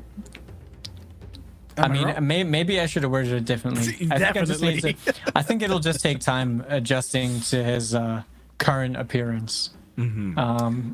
Prage for a classic Ermac skin because that would go hard. But no, I mean, I'm glad that Ermac's coming back. And like he's going to be added into the game. I think that in terms of the Kombat Pack 1 characters, like the MK characters to bring it in, or no complaints from me. I mean, I'm very fond of the Combat Pack characters, even the guest characters, which is quite controversial in that instance. But, you know, they're all things I like and all things I enjoy. And I'm really interested to see how they're going to redo, like, Ermac for this game. Because, of course, you know, mild spoilers, the character does feature in the story mode, and as we've seen with Quan Chi, the contents of how they play in the story mode is widely different from what they actually are on release. It's kind of like they kind of just took like old assets, didn't they, for Quan Chi or something? They took like old moves, right, and then they just threw them in there. I suppose they'd sort of be shooting themselves in the foot a little bit if they were to put in like the new moveset and everything like that into the story mode. Everyone would be learning the matchup in story mode, replaying the same chapter over and over again. It's crazy. Yeah, but I think, what was it? It's either Quan or Ermac has like Shang Tsung's weird 1-1 where he just like jabs you in the story mode. So I'm interested to see, because it's a weird mishmash of movesets, and NetherRealm have been known for like having those NPC style characters, obviously like Tanya and then Rain for MKX, and even some of the NPC characters in the 300 challenge tower all the way back, because Scarlet was actually on a disc for MK9, but she also had Jax's throw, so once she was available for DLC, her moveset was actually implemented on her character, which is a little fun fact some of you might not know. I didn't know that. I had no idea. It's pretty weird. But yeah, just for full clarity, by the way, it's everyone in chat, or if you're not in chat and you're just watching, we're getting some things sorted out behind the scenes to make sure that we can get the games back up and running as soon as possible. Production team is working really hard in getting that sorted because we had a player disconnect during that set as well. Score is currently 1-0, and we'll be back with that really, really soon. So we do appreciate your patience, and we do hope that you continue to be. But yeah, man, the rest of this tournament is crazy. I mean, this is the first time that we've seen blood being drawn from a titan such as Tekken Master. Now, with TM over here in the losers finals, it's like grand finals could kind of go any direction, I think. Whether, you know, it's Shady or Yaser that wins over here, it's going to have to play TM, and that's not going to be easy. It could either be the run back that Shady might want from the beginning of the bracket that we had, or it's going to be a match between Yaser and TM, and obviously TM knows the Kenshi matchup very well. He has a very strong Kenshi himself, but the last person that knew the Kenshi matchup ultimately couldn't win the set. That is very, very true, and I think that's kind of due to Yaser's overall play style as well. He's very good with his spacing, and I think that's further complemented by his wave dashing and his movement. The way he thread and weaves in and out. You know, earlier as we saw when he was facing a Raiden, he was able to block the Storm Cell, knock the KO, dash backwards, miss the second Storm Cell, and then was looking for a whiff punish. But the thing is, that range was a little bit too far out, but it shows the confidence in his play. If you can move in and back, was it out and then back in to look to punish Storm Cell of all things? Yeah, I mean, it's crazy. Faisal, I think, might have the biggest target on him right now. Everyone's going to be gunning for the guy that's over there sitting in Grand Finals winner side, right? And Faisal is going to have to... I think that it's still going to be a scary situation for him in Grand Finals. I was trying to think of like a way to word that, because beating TM is one thing, but now you essentially very likely will have to double eliminate TM. Yes. And I can't say that I've had the pleasure of seeing losers bracket TM in quite a while, but if there's anyone to do it, Faisal's already done it once today. Could do it again.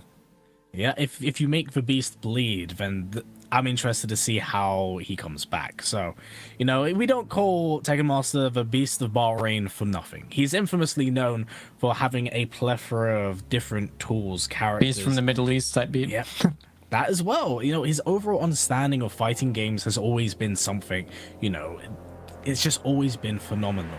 And I'm interested to see how a possible rematch could go between these two. Again, not counting out, the newcomers in the lower side of the bracket at all, but they have a mighty mountain to climb. And I will say, whilst Tekken Master could definitely be like double limited by Faisal, this is very important for Faisal, because at the very worst, he's like guaranteed like second place here, points wise.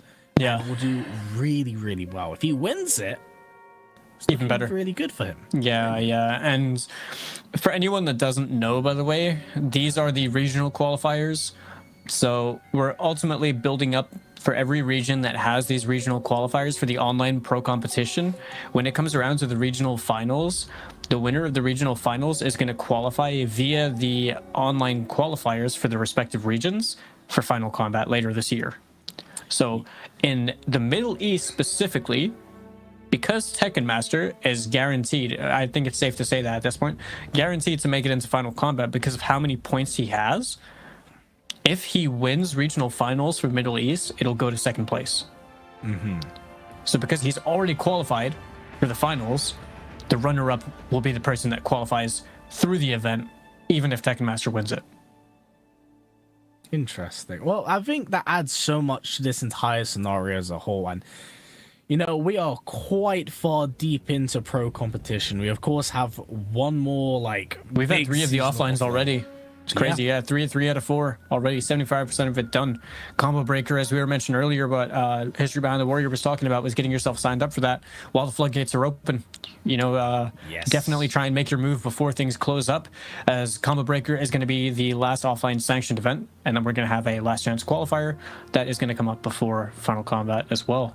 So honestly, a lot more competitive MK on the horizon. It's crazy how much we've seen growth with the game in the community and the level of play and everything, and just what is, I think, just under 6 months of the game being out.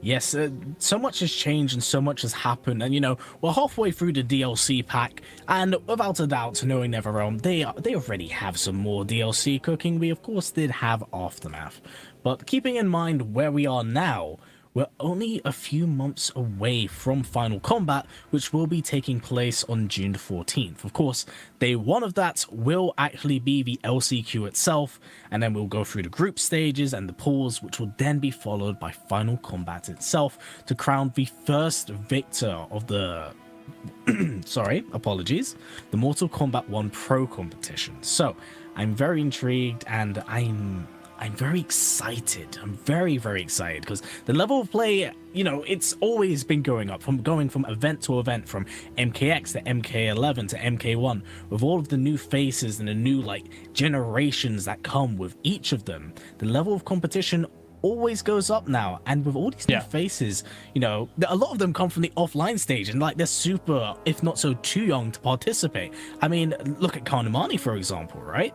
Extremely young, couldn't compete for a long time, now is old enough to compete, go to offlines, and just wreak havoc. Yeah, it's crazy. I mean, the thing I like though is we have such a strong balance between players that are, like you were saying, old guard players that have been around the scene for a long time, still remaining at the top of the competition, then all the people that were people who bloomed in MK11. And then also started doing really well from there and continue to do that and evolve even more in MK1. You have just the new blood players, maybe even people that are completely new to MK1 or might not have had much competitive history, but have now started to make their mark a bit more in this game. So I would say that the competitive space has broadened so much. Oh, and then this is just a quick reminder as well for anyone that might be tuning in just now. We are not just waffling over here as well. We had a bit of a connection issue between some of the players in the set that we had on screen before.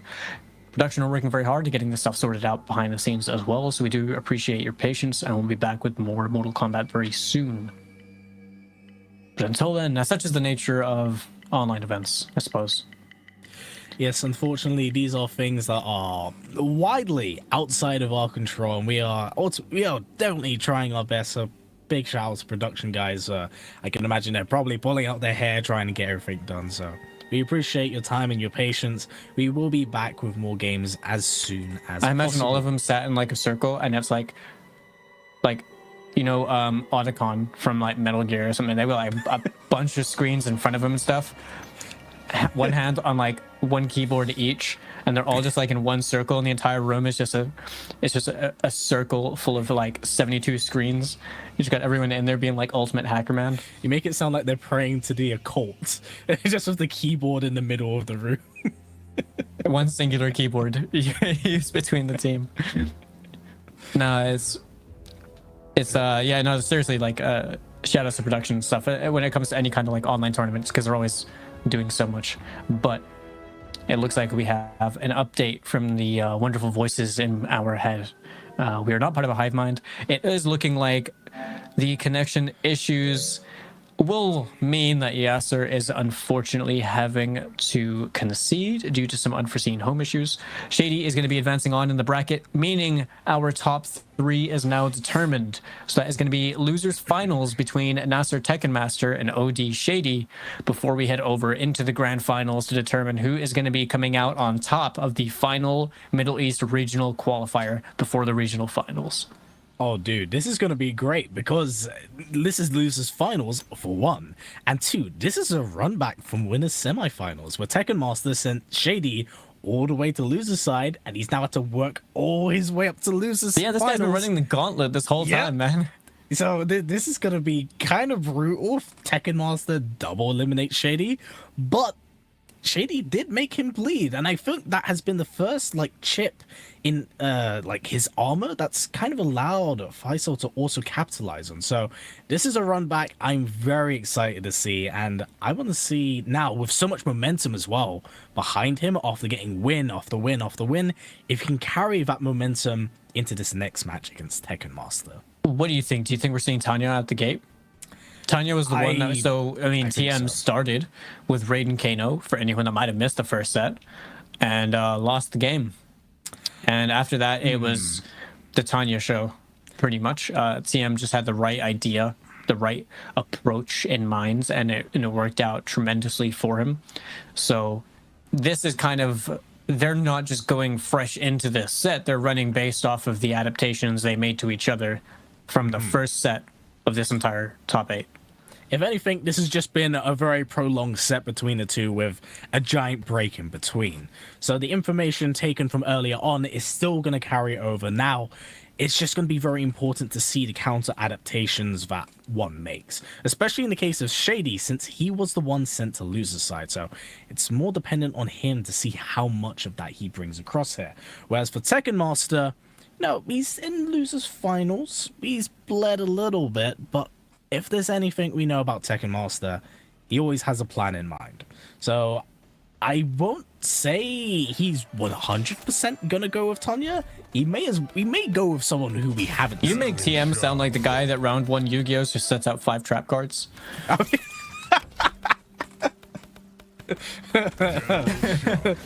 Literally 0 monsters on field. 5 cards. Literally just 5 cards like face down over there. And it goes, I end my turn. Your move. Now, but it looks like he is going to be sticking with the Raiden. And Shady opting to start things off with the Shao Kahn. Interesting decision making. Be intriguing to see what happens here, because I don't believe we actually saw Tekken Master's Raiden Kano against Shady Shao. I think you changed to Tanya already by that point. Yeah, I think you're right. This goes for the standing 2, looks to check him with the mid, drops the axe once the 50-50 is available. Oh, button into knee. Yeah, I mean, just send it, right? Yeah, just do it, bro. Don't worry about it. Right, we got the Storm Cell into Kano Ball. Gonna check. Beautiful throw tech from Shady. Definitely wise to it. Quite comfortable at the moment, just on the Shao. Typically, it takes like a round or so to get very comfortable, but Tekken Master in a life deficit, fortunately drops that combo. He's probably in practice mode with Shao the whole time that we were filming. Wonderful flawless block off Shady at the moment, currently spacing things out, taking things a little bit simple, a little bit easy. Also, one thing I want to noticeably talk about, it's going to be a big punish. Shady has a massive health pool to work with Shao here. Dear lordy. Pairing up with Chameleon, 1100. Ooh. Yeah, I know. Bro literally has 2 life bars at this point. The down one is going to close out the round for them. Looking really comfortable is Shady on the Shao Kahn pick. This 100%. Oh, the stray glaive still came back. Nice. Got just so many down ones. Getting clipped to the overhead now. Tekken Master looking to ride some momentum in the corner. This is low again. Chooses the ender string this time. Just so many pokes. I like it. I mean, they're not being answered to, right? Like, just keep using him at this point. Breaker being spent by Shady, still has himself in the corner. As Tekken Master now is starting to apply the unrelenting pressure. They are going to find a hit, have the bars of meter as well as they need to be able to close that one out, get the kill. And that is going to take us to the final round. Nice, throws out the glaive. Tekken Master tying 1 round on the board with Shady at the moment. Definitely wants to work his way out the corner because it's either going to be that 50-50 mix or, God forbid, quadruple down ones. Stray goes for the mid, drops the axe. Oh, overhead. Goes for the knee. Ooh, gets into the axe. Gonna go for the command grab and reset things again. Maybe open up a little bit of space, but oh my. Oh, drop situation right there. Pretty crucial. Shady really needed to find the hit on that, get the confirm, probably even just get the breaker from Tekken Master. Now TM still has the 3 bars of meter available, has the break available whenever they need it. Has armor as an option too. Bar for confirms. Pressing the button, a lot of down ones going on here. Another forward throw, gonna have the plus frames of the Melina throw. Oh, that's a big whip punish. Big catch off the forward one. A lot of trades right now, and Shady looking to take a round over Tekken Master, and again the beast bleeds. Shady's Shao is sick, dude. That was really good spacing, though. I mean, we saw like an instant whip punish on the down 2, and then the Jade Glaive right there being thrown by the Chameleon cameo, just at the right space at the right time. But like I was saying, man, I've never seen TM look so vulnerable in this game so far. Yes, I mean, the competition has been performing so well tonight. So, in a way, a part of me both is and isn't surprised, but you can everyone is locked in. Tekken Master, but in saying that, instantly locks back in with Raiden Kano. Yeah, gonna stick with the same team. Maybe we'll consider a switch if he ends up losing this game. Shady right now in the lead, has the 1-0 in this losers finals. Now this is to determine who's making it into grand finals, as well as a really important match we've got in our hands right now. Double down 1 into Storm Cell, gonna charge up all the shots. Great flawless block from Shady. Wants to negate the chip off that projectile. Low again, gets clipped with the overhead. We're starting to see TM use a little bit more down 4 as well. It's going to be a really annoying button to have to try and deal with. That's how Chameleon renders the projectile. Nice useless punish. Beautiful Did he upblock that? I think he did. I think he upblock punished that, right? Yeah, to be fair, Tekken Masters, he's been getting clipped by that quite a fair bit. And Shady, he likes to kind of shimmy in and outwards and then like slam the axe down. Round 2. Okay, it was a very strong round though for a Tekken Master. Because now we're seeing a lot of the stagger game being enforced. Baiting the poke right there, finds the confirm, forces the breaker as well out of Shady. Still has himself in the corner. No punish on the Melina ball roll, but this is going to be turned into even more damage from Tekken Master.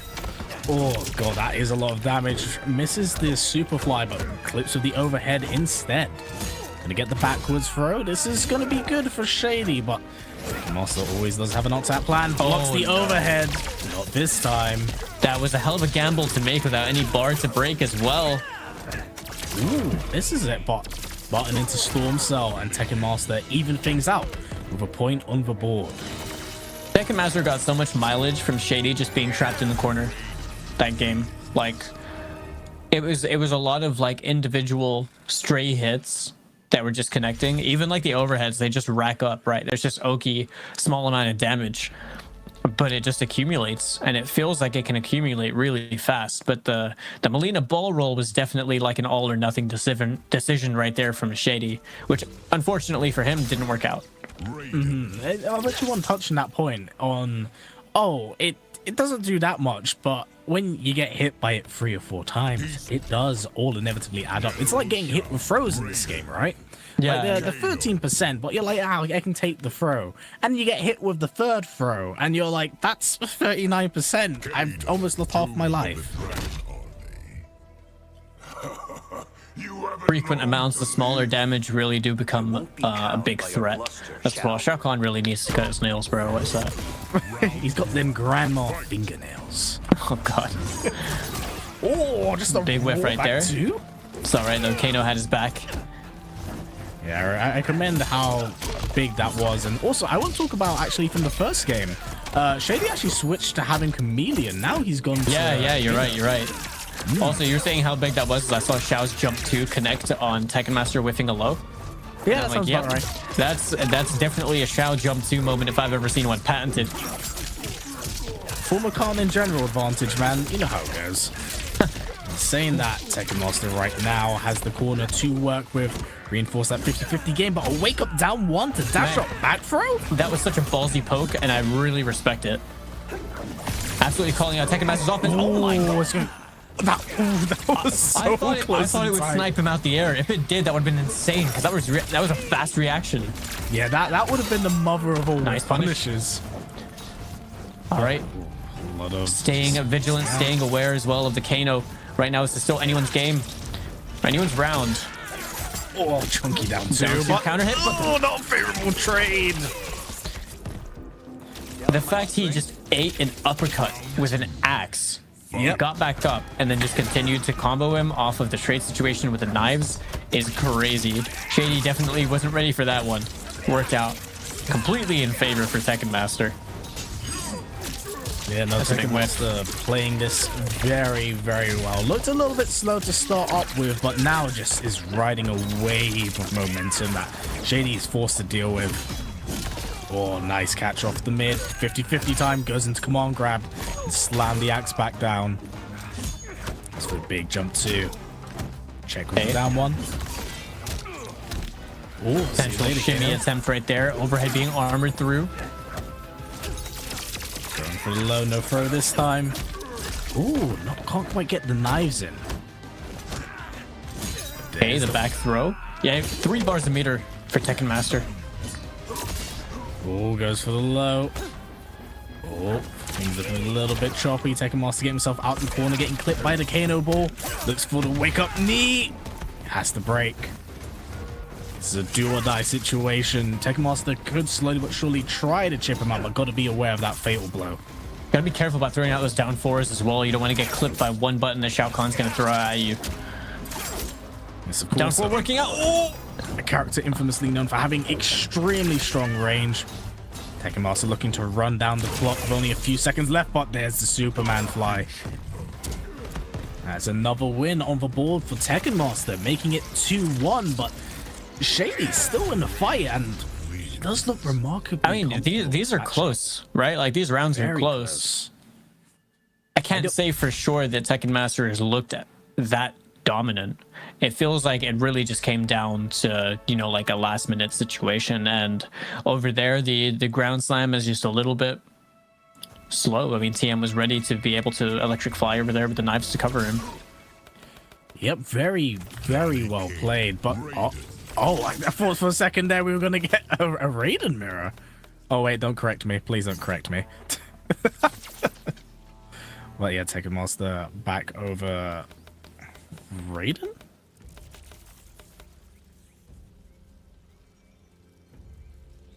Okay, I think we might. I think they're sorting some stuff out because it was definitely looking fairly stuttery over there. So could be some connection issues right now going on in the King of the Hill. Yeah, we're gonna get things sorted out, and we'll be right back with the losers finals as well. Yes, and I think that maybe this small little break might be a little bit of a blessing in disguise right now for Shady, considering, you know... True. He started really well, and then Tekken Master started to bring things back, despite, like, you know, the point saying it was 2-1, those games were extremely close. So maybe these few extra minutes, if not so seconds, could be something to have him help, like, you know, sit down, think. It's like, what do I need to do? What do I need to apply? What habits are he doing? What can I pick up on and kind of like what can I do that can chip at his armor a little bit more? Because, you know, like I said, and you've heavily pointed out today, we've never seen Tekken Master in quite a state like this in a very long time. Yeah, that's true. Whilst we get things sorted out, though, right now this set is even, right? Is it 1-1 or is it 2-1? I believe it. Yeah, it was 2-1. It's 2-1. Yeah, 2-1. Because Shady just switched back to Johnny Cage as well. So Shady was on the Shao Kahn before, switched back over to Johnny, which is what we saw them open the set with. So it's really like betting their tournament life on the Johnny Cage pick. And when we get back to the game as well, we'll be able to determine who is going to be coming out on top. Shady was able to take the first game over TM's Raiden Kano. Either way, like earlier on. So there's definitely potential there. There's possibility, and I think that we could very well have a final game situation on our hands for the, I don't know how many times we've had it today. Well, maybe not even final round situations or final game situations. It felt like everything has just come down to the wire, even though the score has been like 3-1. Yes, that was it. We've had 1, 2, 3. Yeah, we've had three 3-2 games. Like, it's come down to the wire, and we really felt those games. Like, they fought 2-0, and I think it was it Reaper and Yaser who kept fighting all the way down to the clock? Yeah. So it was always those were 90-second rounds as well. You really felt them. You really felt them. But now, of course, a lot has happened since that time. Of course, we are now in losers finals with Tekken Master against Shady. Tekken Master 2-1 up. You know, Shady, I can imagine, probably taking a few extra seconds to himself, because Tekken Master was the one to send him from winners semi-finals in the winners bracket into the losers bracket. So he's had to fight all his way to losers finals to maybe, just maybe, beat his tournament demon today. Well, it would be a hell of an upset to pull off if he's able to. It's definitely not over. There's one more life left on the side of Shady as well. Score is 2-1 between these guys. From what I can hear in my ears, it looks like we're going to be ready to go soonish. So we do appreciate your patience once again. But yeah, I mean, everything's kind of up in the air. We are going to see a potential final game over here, or maybe we're going down to a final game if Shady's able to pull off the win right here, right now. And let's also not forget that if whoever wins this has to fight Faisal, and if they themselves want to win, reset the bracket by defeating Faisal and beat him again. It's crazy to think that we're actually watching a top 8 over here where Tekken Master isn't in winners grand finals. It is a very interesting state and situation, but you can imagine Tekken Master can taste it, probably not happy the fact that he lost at Faisal, goes for triple overhead, looks for quadruple. He's gonna get the back throw. Shady has the corner to work with, goes for the 2-1, big chunky down 2. Straight uppercut. This goes for the low. There. Yeah, Tekken Master playing extremely aggressive in this set. Did Shady's Kano eat the hit from the other Kano? Yeah, I think so. I thought that was me. I thought I was going crazy. Hey, either way, had to come off the breaker. No bar available for Shady right now. This is all just straight defense. Gonna have to see some flawless blocks. Down 1 punish right there. The pokes and the staggers trying to find an opening hit. That shadow kick is not going to work out. Knives to cover the punish though. That's very smart. Goes for the Kano ball again. Very poke heavy game, but Shady's still in this fight. Forces Tekken Master to break at the moment. 30 seconds left on the clock. Big that's a big hit. Oh, still picks it up. Gonna go into the kick. Looks for the meaty string. Goes for the elbow. It's going to work with, but armors his way out. Tekken Master, match point. Didn't spend the bar over there, which could have been disastrous right there for Shady. But yeah, set point right here for Tekken Master. Just needs this round to be able to qualify in for the grand final spot.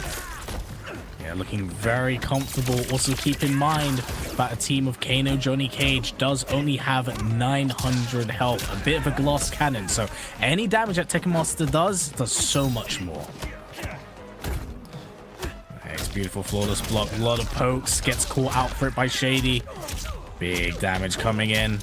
Oh, that's a big whip. End. Yeah, that drop is costly, especially this far into the tournament. No breaker available quite yet. And at this point, I don't even feel like Tekken Master wants to find anything worth breaking. The Electric Fly gonna work out. 3 bars available. That is gonna be a chip situation avoided. I think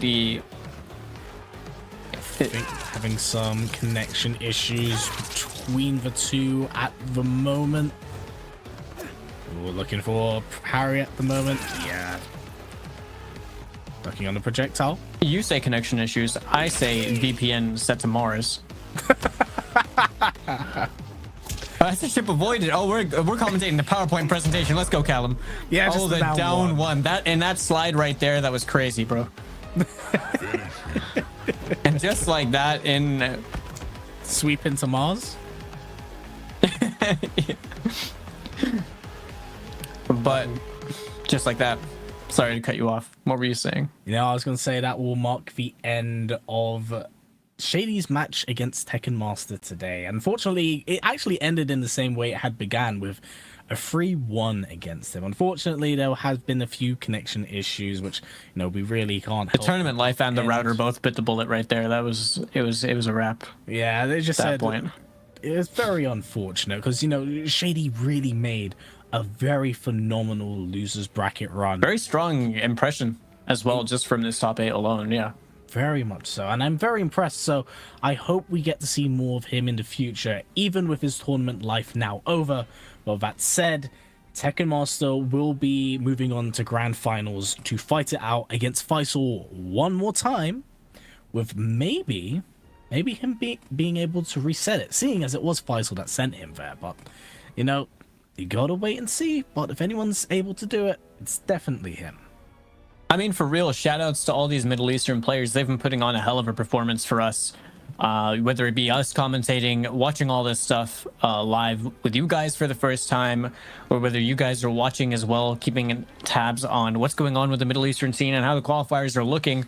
Big shout outs to all these guys over here. They put on a great show for us. But without further ado, we do have a grand finals to get into, and it is between two very, very familiar names when it comes to the absolute apex of Middle Eastern combat, and that is Faisal Kombat in the winner side grand finals versus Tekken Master in losers. Yes, I'm really excited to see this run back because, you know, Faisal's match against Tekken Master seemed relatively comfortable, all things considered, and it was rough for the first game. And maybe the second game, it was close. After that, it was kind of free. I feel like when I was watching, I felt like Tekken Master was taking a lot of risks. Yes, like that can't be denied. And it felt like a bit more than often. Like even without like Kano to cover like the blade charge or anything like that, it's a lot of risks, and they eventually came back to kind of bite him in the behind, right? Faisal held it down, did really well, obviously, to secure him the grand final spot in winners. But we are going to be seeing the run back over here. And then obviously anyone that is familiar with the double elimination bracket, it just means Tekken Master has to win the 2 sets to take the third qualifier over here. And this is the last qualifier. Points are on the line. Money is on the line. Very respectable third placement as well for Shady. Get some points, get some money from that. And yeah, man, this is a very important potential tournament win for Faisal. Very, very much so needed. At the start of this, he is on the boards, and I've checked, he's actually 40th place. By winning these many points, I believe it actually puts him somewhere around 15, if not so upwards. That is a big jump up. It is a massive jump up. And the amount of people you can overtake, because I mean, these events are limited, right? Yes. And that, well, we are you don't get all exactly, like you don't have all the chances in the world. So we are literally in the end zone for seeing what's happening with the Middle Eastern qualifiers. I mean, both these guys have just been playing insane. And then the regional finals is ultimately going to determine who's going to be making it into that final combat. Yes, it's so fundamental. Like, there's never been like more important points right now than these online events. Like, because here's the thing, right? Realistically, a lot of the players we see here probably won't be able to travel to events like Combo Breaker. But, you know, when there are opportunities like this, you gotta grab them as soon as possible in order to get in. For your service as tribute. Looks like we're seeing Tekken Master stick things out with the Baraka that we saw them on in the winners finals as well. Exactly the same character picks as we saw last time, except wait, was he playing? He was playing Baraka Kano before as well, wasn't he? Yes, I believe so. This has generally been his choice of pick because of that trade. It's actually very favorable for him. Shuts down the armor and also completely just removes it as a threat. Nice, I like that little confirm route right there from Tekken Master. And the Tekken Master we're seeing now is actually definitely one I'd say we're more familiar with. Happy with the jump-ins, lands the big damage, kind of bullies his way in. No, you're just gross, Baraka. Right, big jump in. Oh, what an anti-air right there from Faisal. Catches out Tekken Master. Beautiful blocks. Works around the bomb. Goes for the big jump in. Block. Went for the down two. Surprisingly, no punish over there. All right, back throw to try and set things up. Gets the confirm route with the Katana cameo from Chameleon. Ooh, that last bit unfortunately didn't quite land. Okay, that's going to be a clean pickup though for Faisal right here. Going to get the extension. Yep. And the momentum from the previous game has completely changed. That was all Faisal. Yeah, that round was entirely Faisal right there. Both players on at least 2 bars of meters, so good resources to work with over here. But yeah, actually that's one thing I wanted to point out from early. The way that Faisal is actually playing is super duper smart. You see, I think he's throwing out the glaive and purposely having it come back to maybe catch Tekken Master if he throws out the Kano. That might be why, like, Tekken Master's been trying to force his way in so much. Here again. Yeah, Faisal's playing this so well. Back free. Beautiful. I feel like you can just tell that these guys play against each other like a fair bit. Oh yes, most certainly. Beautiful. Oh, the up block. No breaker available, and Faisal Combat is going to take the first game of Grand Finals. Man, his katana just looks like a menace. I'm gonna be real. Already looked good with katana, right? But the Chameleon just adds so much, and we're seeing so much of that individualistic, like, Faisal flair being added and boosted up. Oh yes, no, the Faisal is playing this so incredibly well, and honestly, like, Faisal in general has always been one of my favorite players to watch, especially with katana. His understanding of this character is great, and the way he actually applies Chameleon's complete toolkit, being well aware of her rotations and options. Yeah, his awareness is really good, right? Really good when it comes to his Chameleon. I mean, this is something I've noticed anyway when watching people play Chameleon, is they're very aware of which version they have or which one is going to be available, and they slightly hold off what they're doing to make sure that it matches up, like the cooldowns match up. But Faisal's got like next level awareness when it comes to that. I feel like everything is exactly as he intends. I couldn't agree more. The awareness is very important, but Tekken Master's got to be careful for that. And that's actually been kind of the tale of the tape with these two. You know, when Tekken Master's fought against Faisal, he has been throwing out a lot of stray specials. I feel like he's been making more mistakes than like very uncharacteristic mistakes. Oh, the whiff.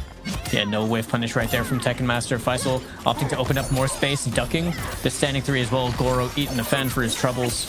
Yeah, being turned Oh my goodness. That was so clever. That Awareness. was so smart. Awareness, Callum. He sees everything. Yeah, he literally covers so much of the screen, has so many options. Big drop from Tekken. It's like that, yeah, these drops, the risks. We're seeing a lot of uncharacteristic mistakes from TM. Yeah, very much so. He like when he plays, he usually does a setup into just like, he likes to maximize every option. On knockdown and wake up, he wants to be there in your face. And some of the mistakes we're seeing here are building up for a lot of issues for him moving forward. Beautiful catch. Gonna be a nice bit of damage. That was a very good bait as well on the up block. Using the teleport, trying to fish for a whiff punish right there with the forward 2. Finds the hit this time, forces the breaker out of Feisal. Feisal now has the Jade Glow active. No projectiles for you, gets the launch as well. I love how he just has a root with every single one of the cameo versions. It is so phenomenal. Just the overall understanding. You know, it's the micromanaging of this character that I find beautiful. Oh, the challenge. Ooh. Now, Feisal is playing. This is true robot Feisal hours. Oh, the big yeet. Gonna get slammed to the ground to fatal blow. Yep. Yeah. I don't think this kills. No. This will put her maybe around 5th territory, right? I feel. But she should be quite. This is gonna scale quite a bit, right? Yeah. Oh wow. Definitely less than 5. But yeah, it goes for the chip. The false block. Yep, goes into it. Oh, nice. That was a good challenge. Good poke there from Tekken Master. Take the trade over there, get the round. Use the fatal blow as well. So if he were to lose the game for that, that would have been pretty heartbreaking. Tekken Master's still definitely in play right now. Interesting projectile trade.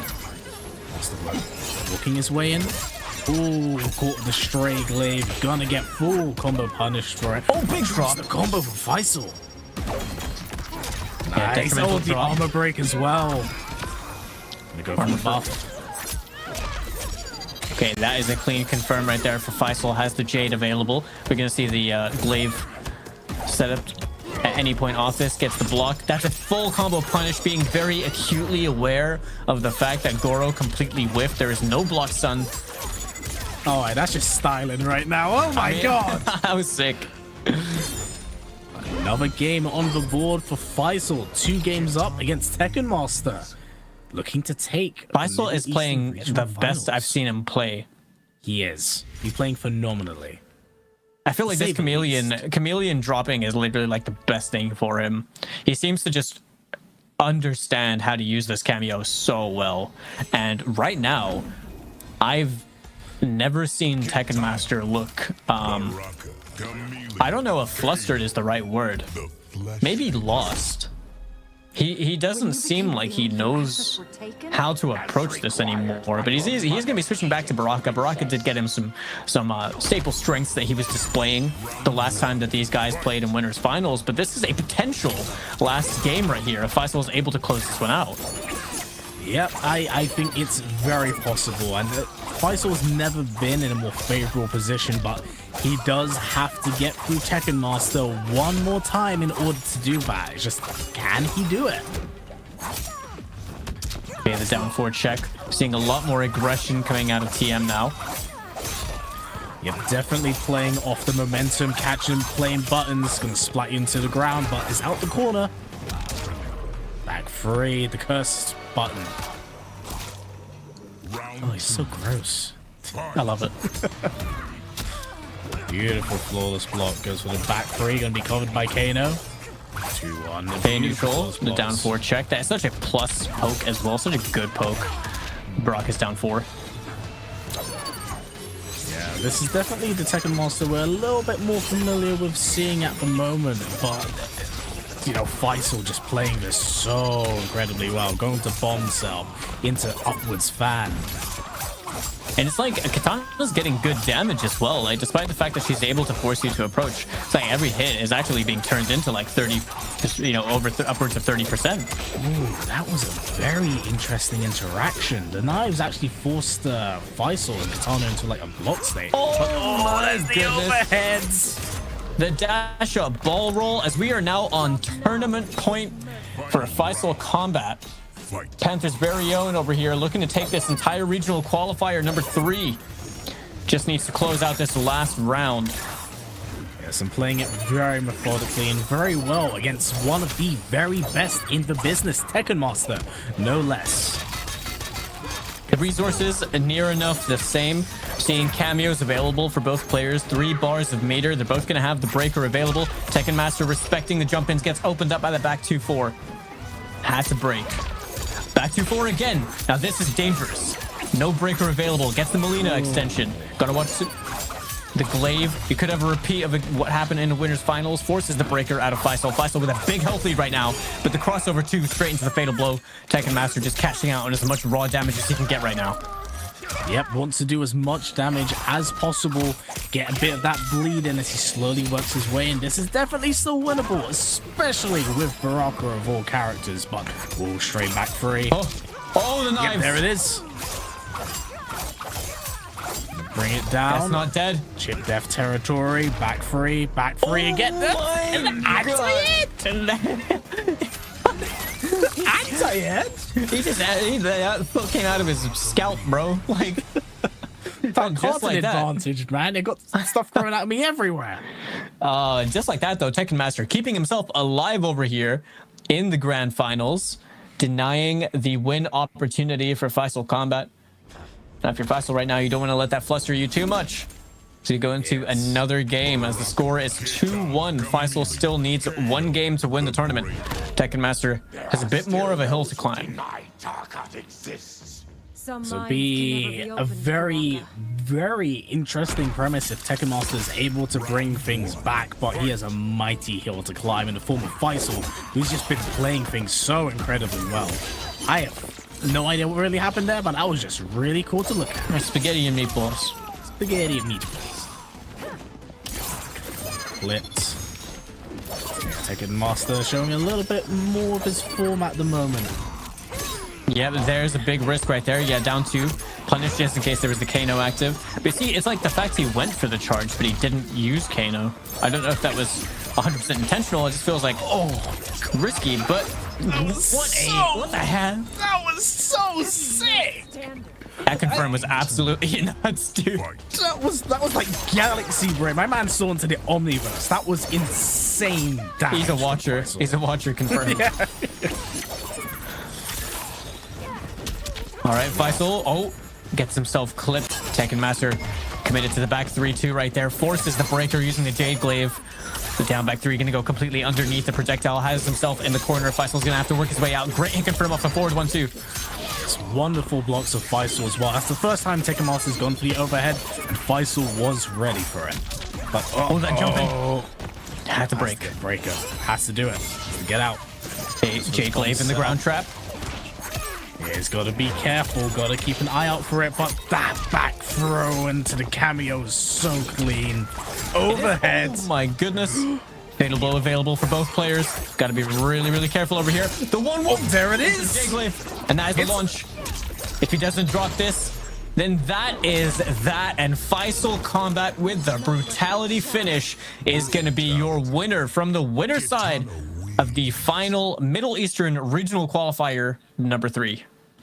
Well deserved and well played on Faisal's part. I know he's been working towards such a big win for a very, very long time, and to take it against Tekken Master, no less, you know, it's just nothing but applause I do have for him. Congratulations on the win and putting in the grind and time. It's more than deserved. Honestly, yeah, this guy has been constantly active, right? Whether he's on his own stream, he's playing off hours or anything like that, he's constantly been on the grind. Not to say that TM hasn't. Everyone that is gunning for finals is playing hungry. You know, and at this point, we're really in crunch hour. But as you can see throughout this bracket, I mean, Callum, we've had a hell of a showing throughout this entire top 8.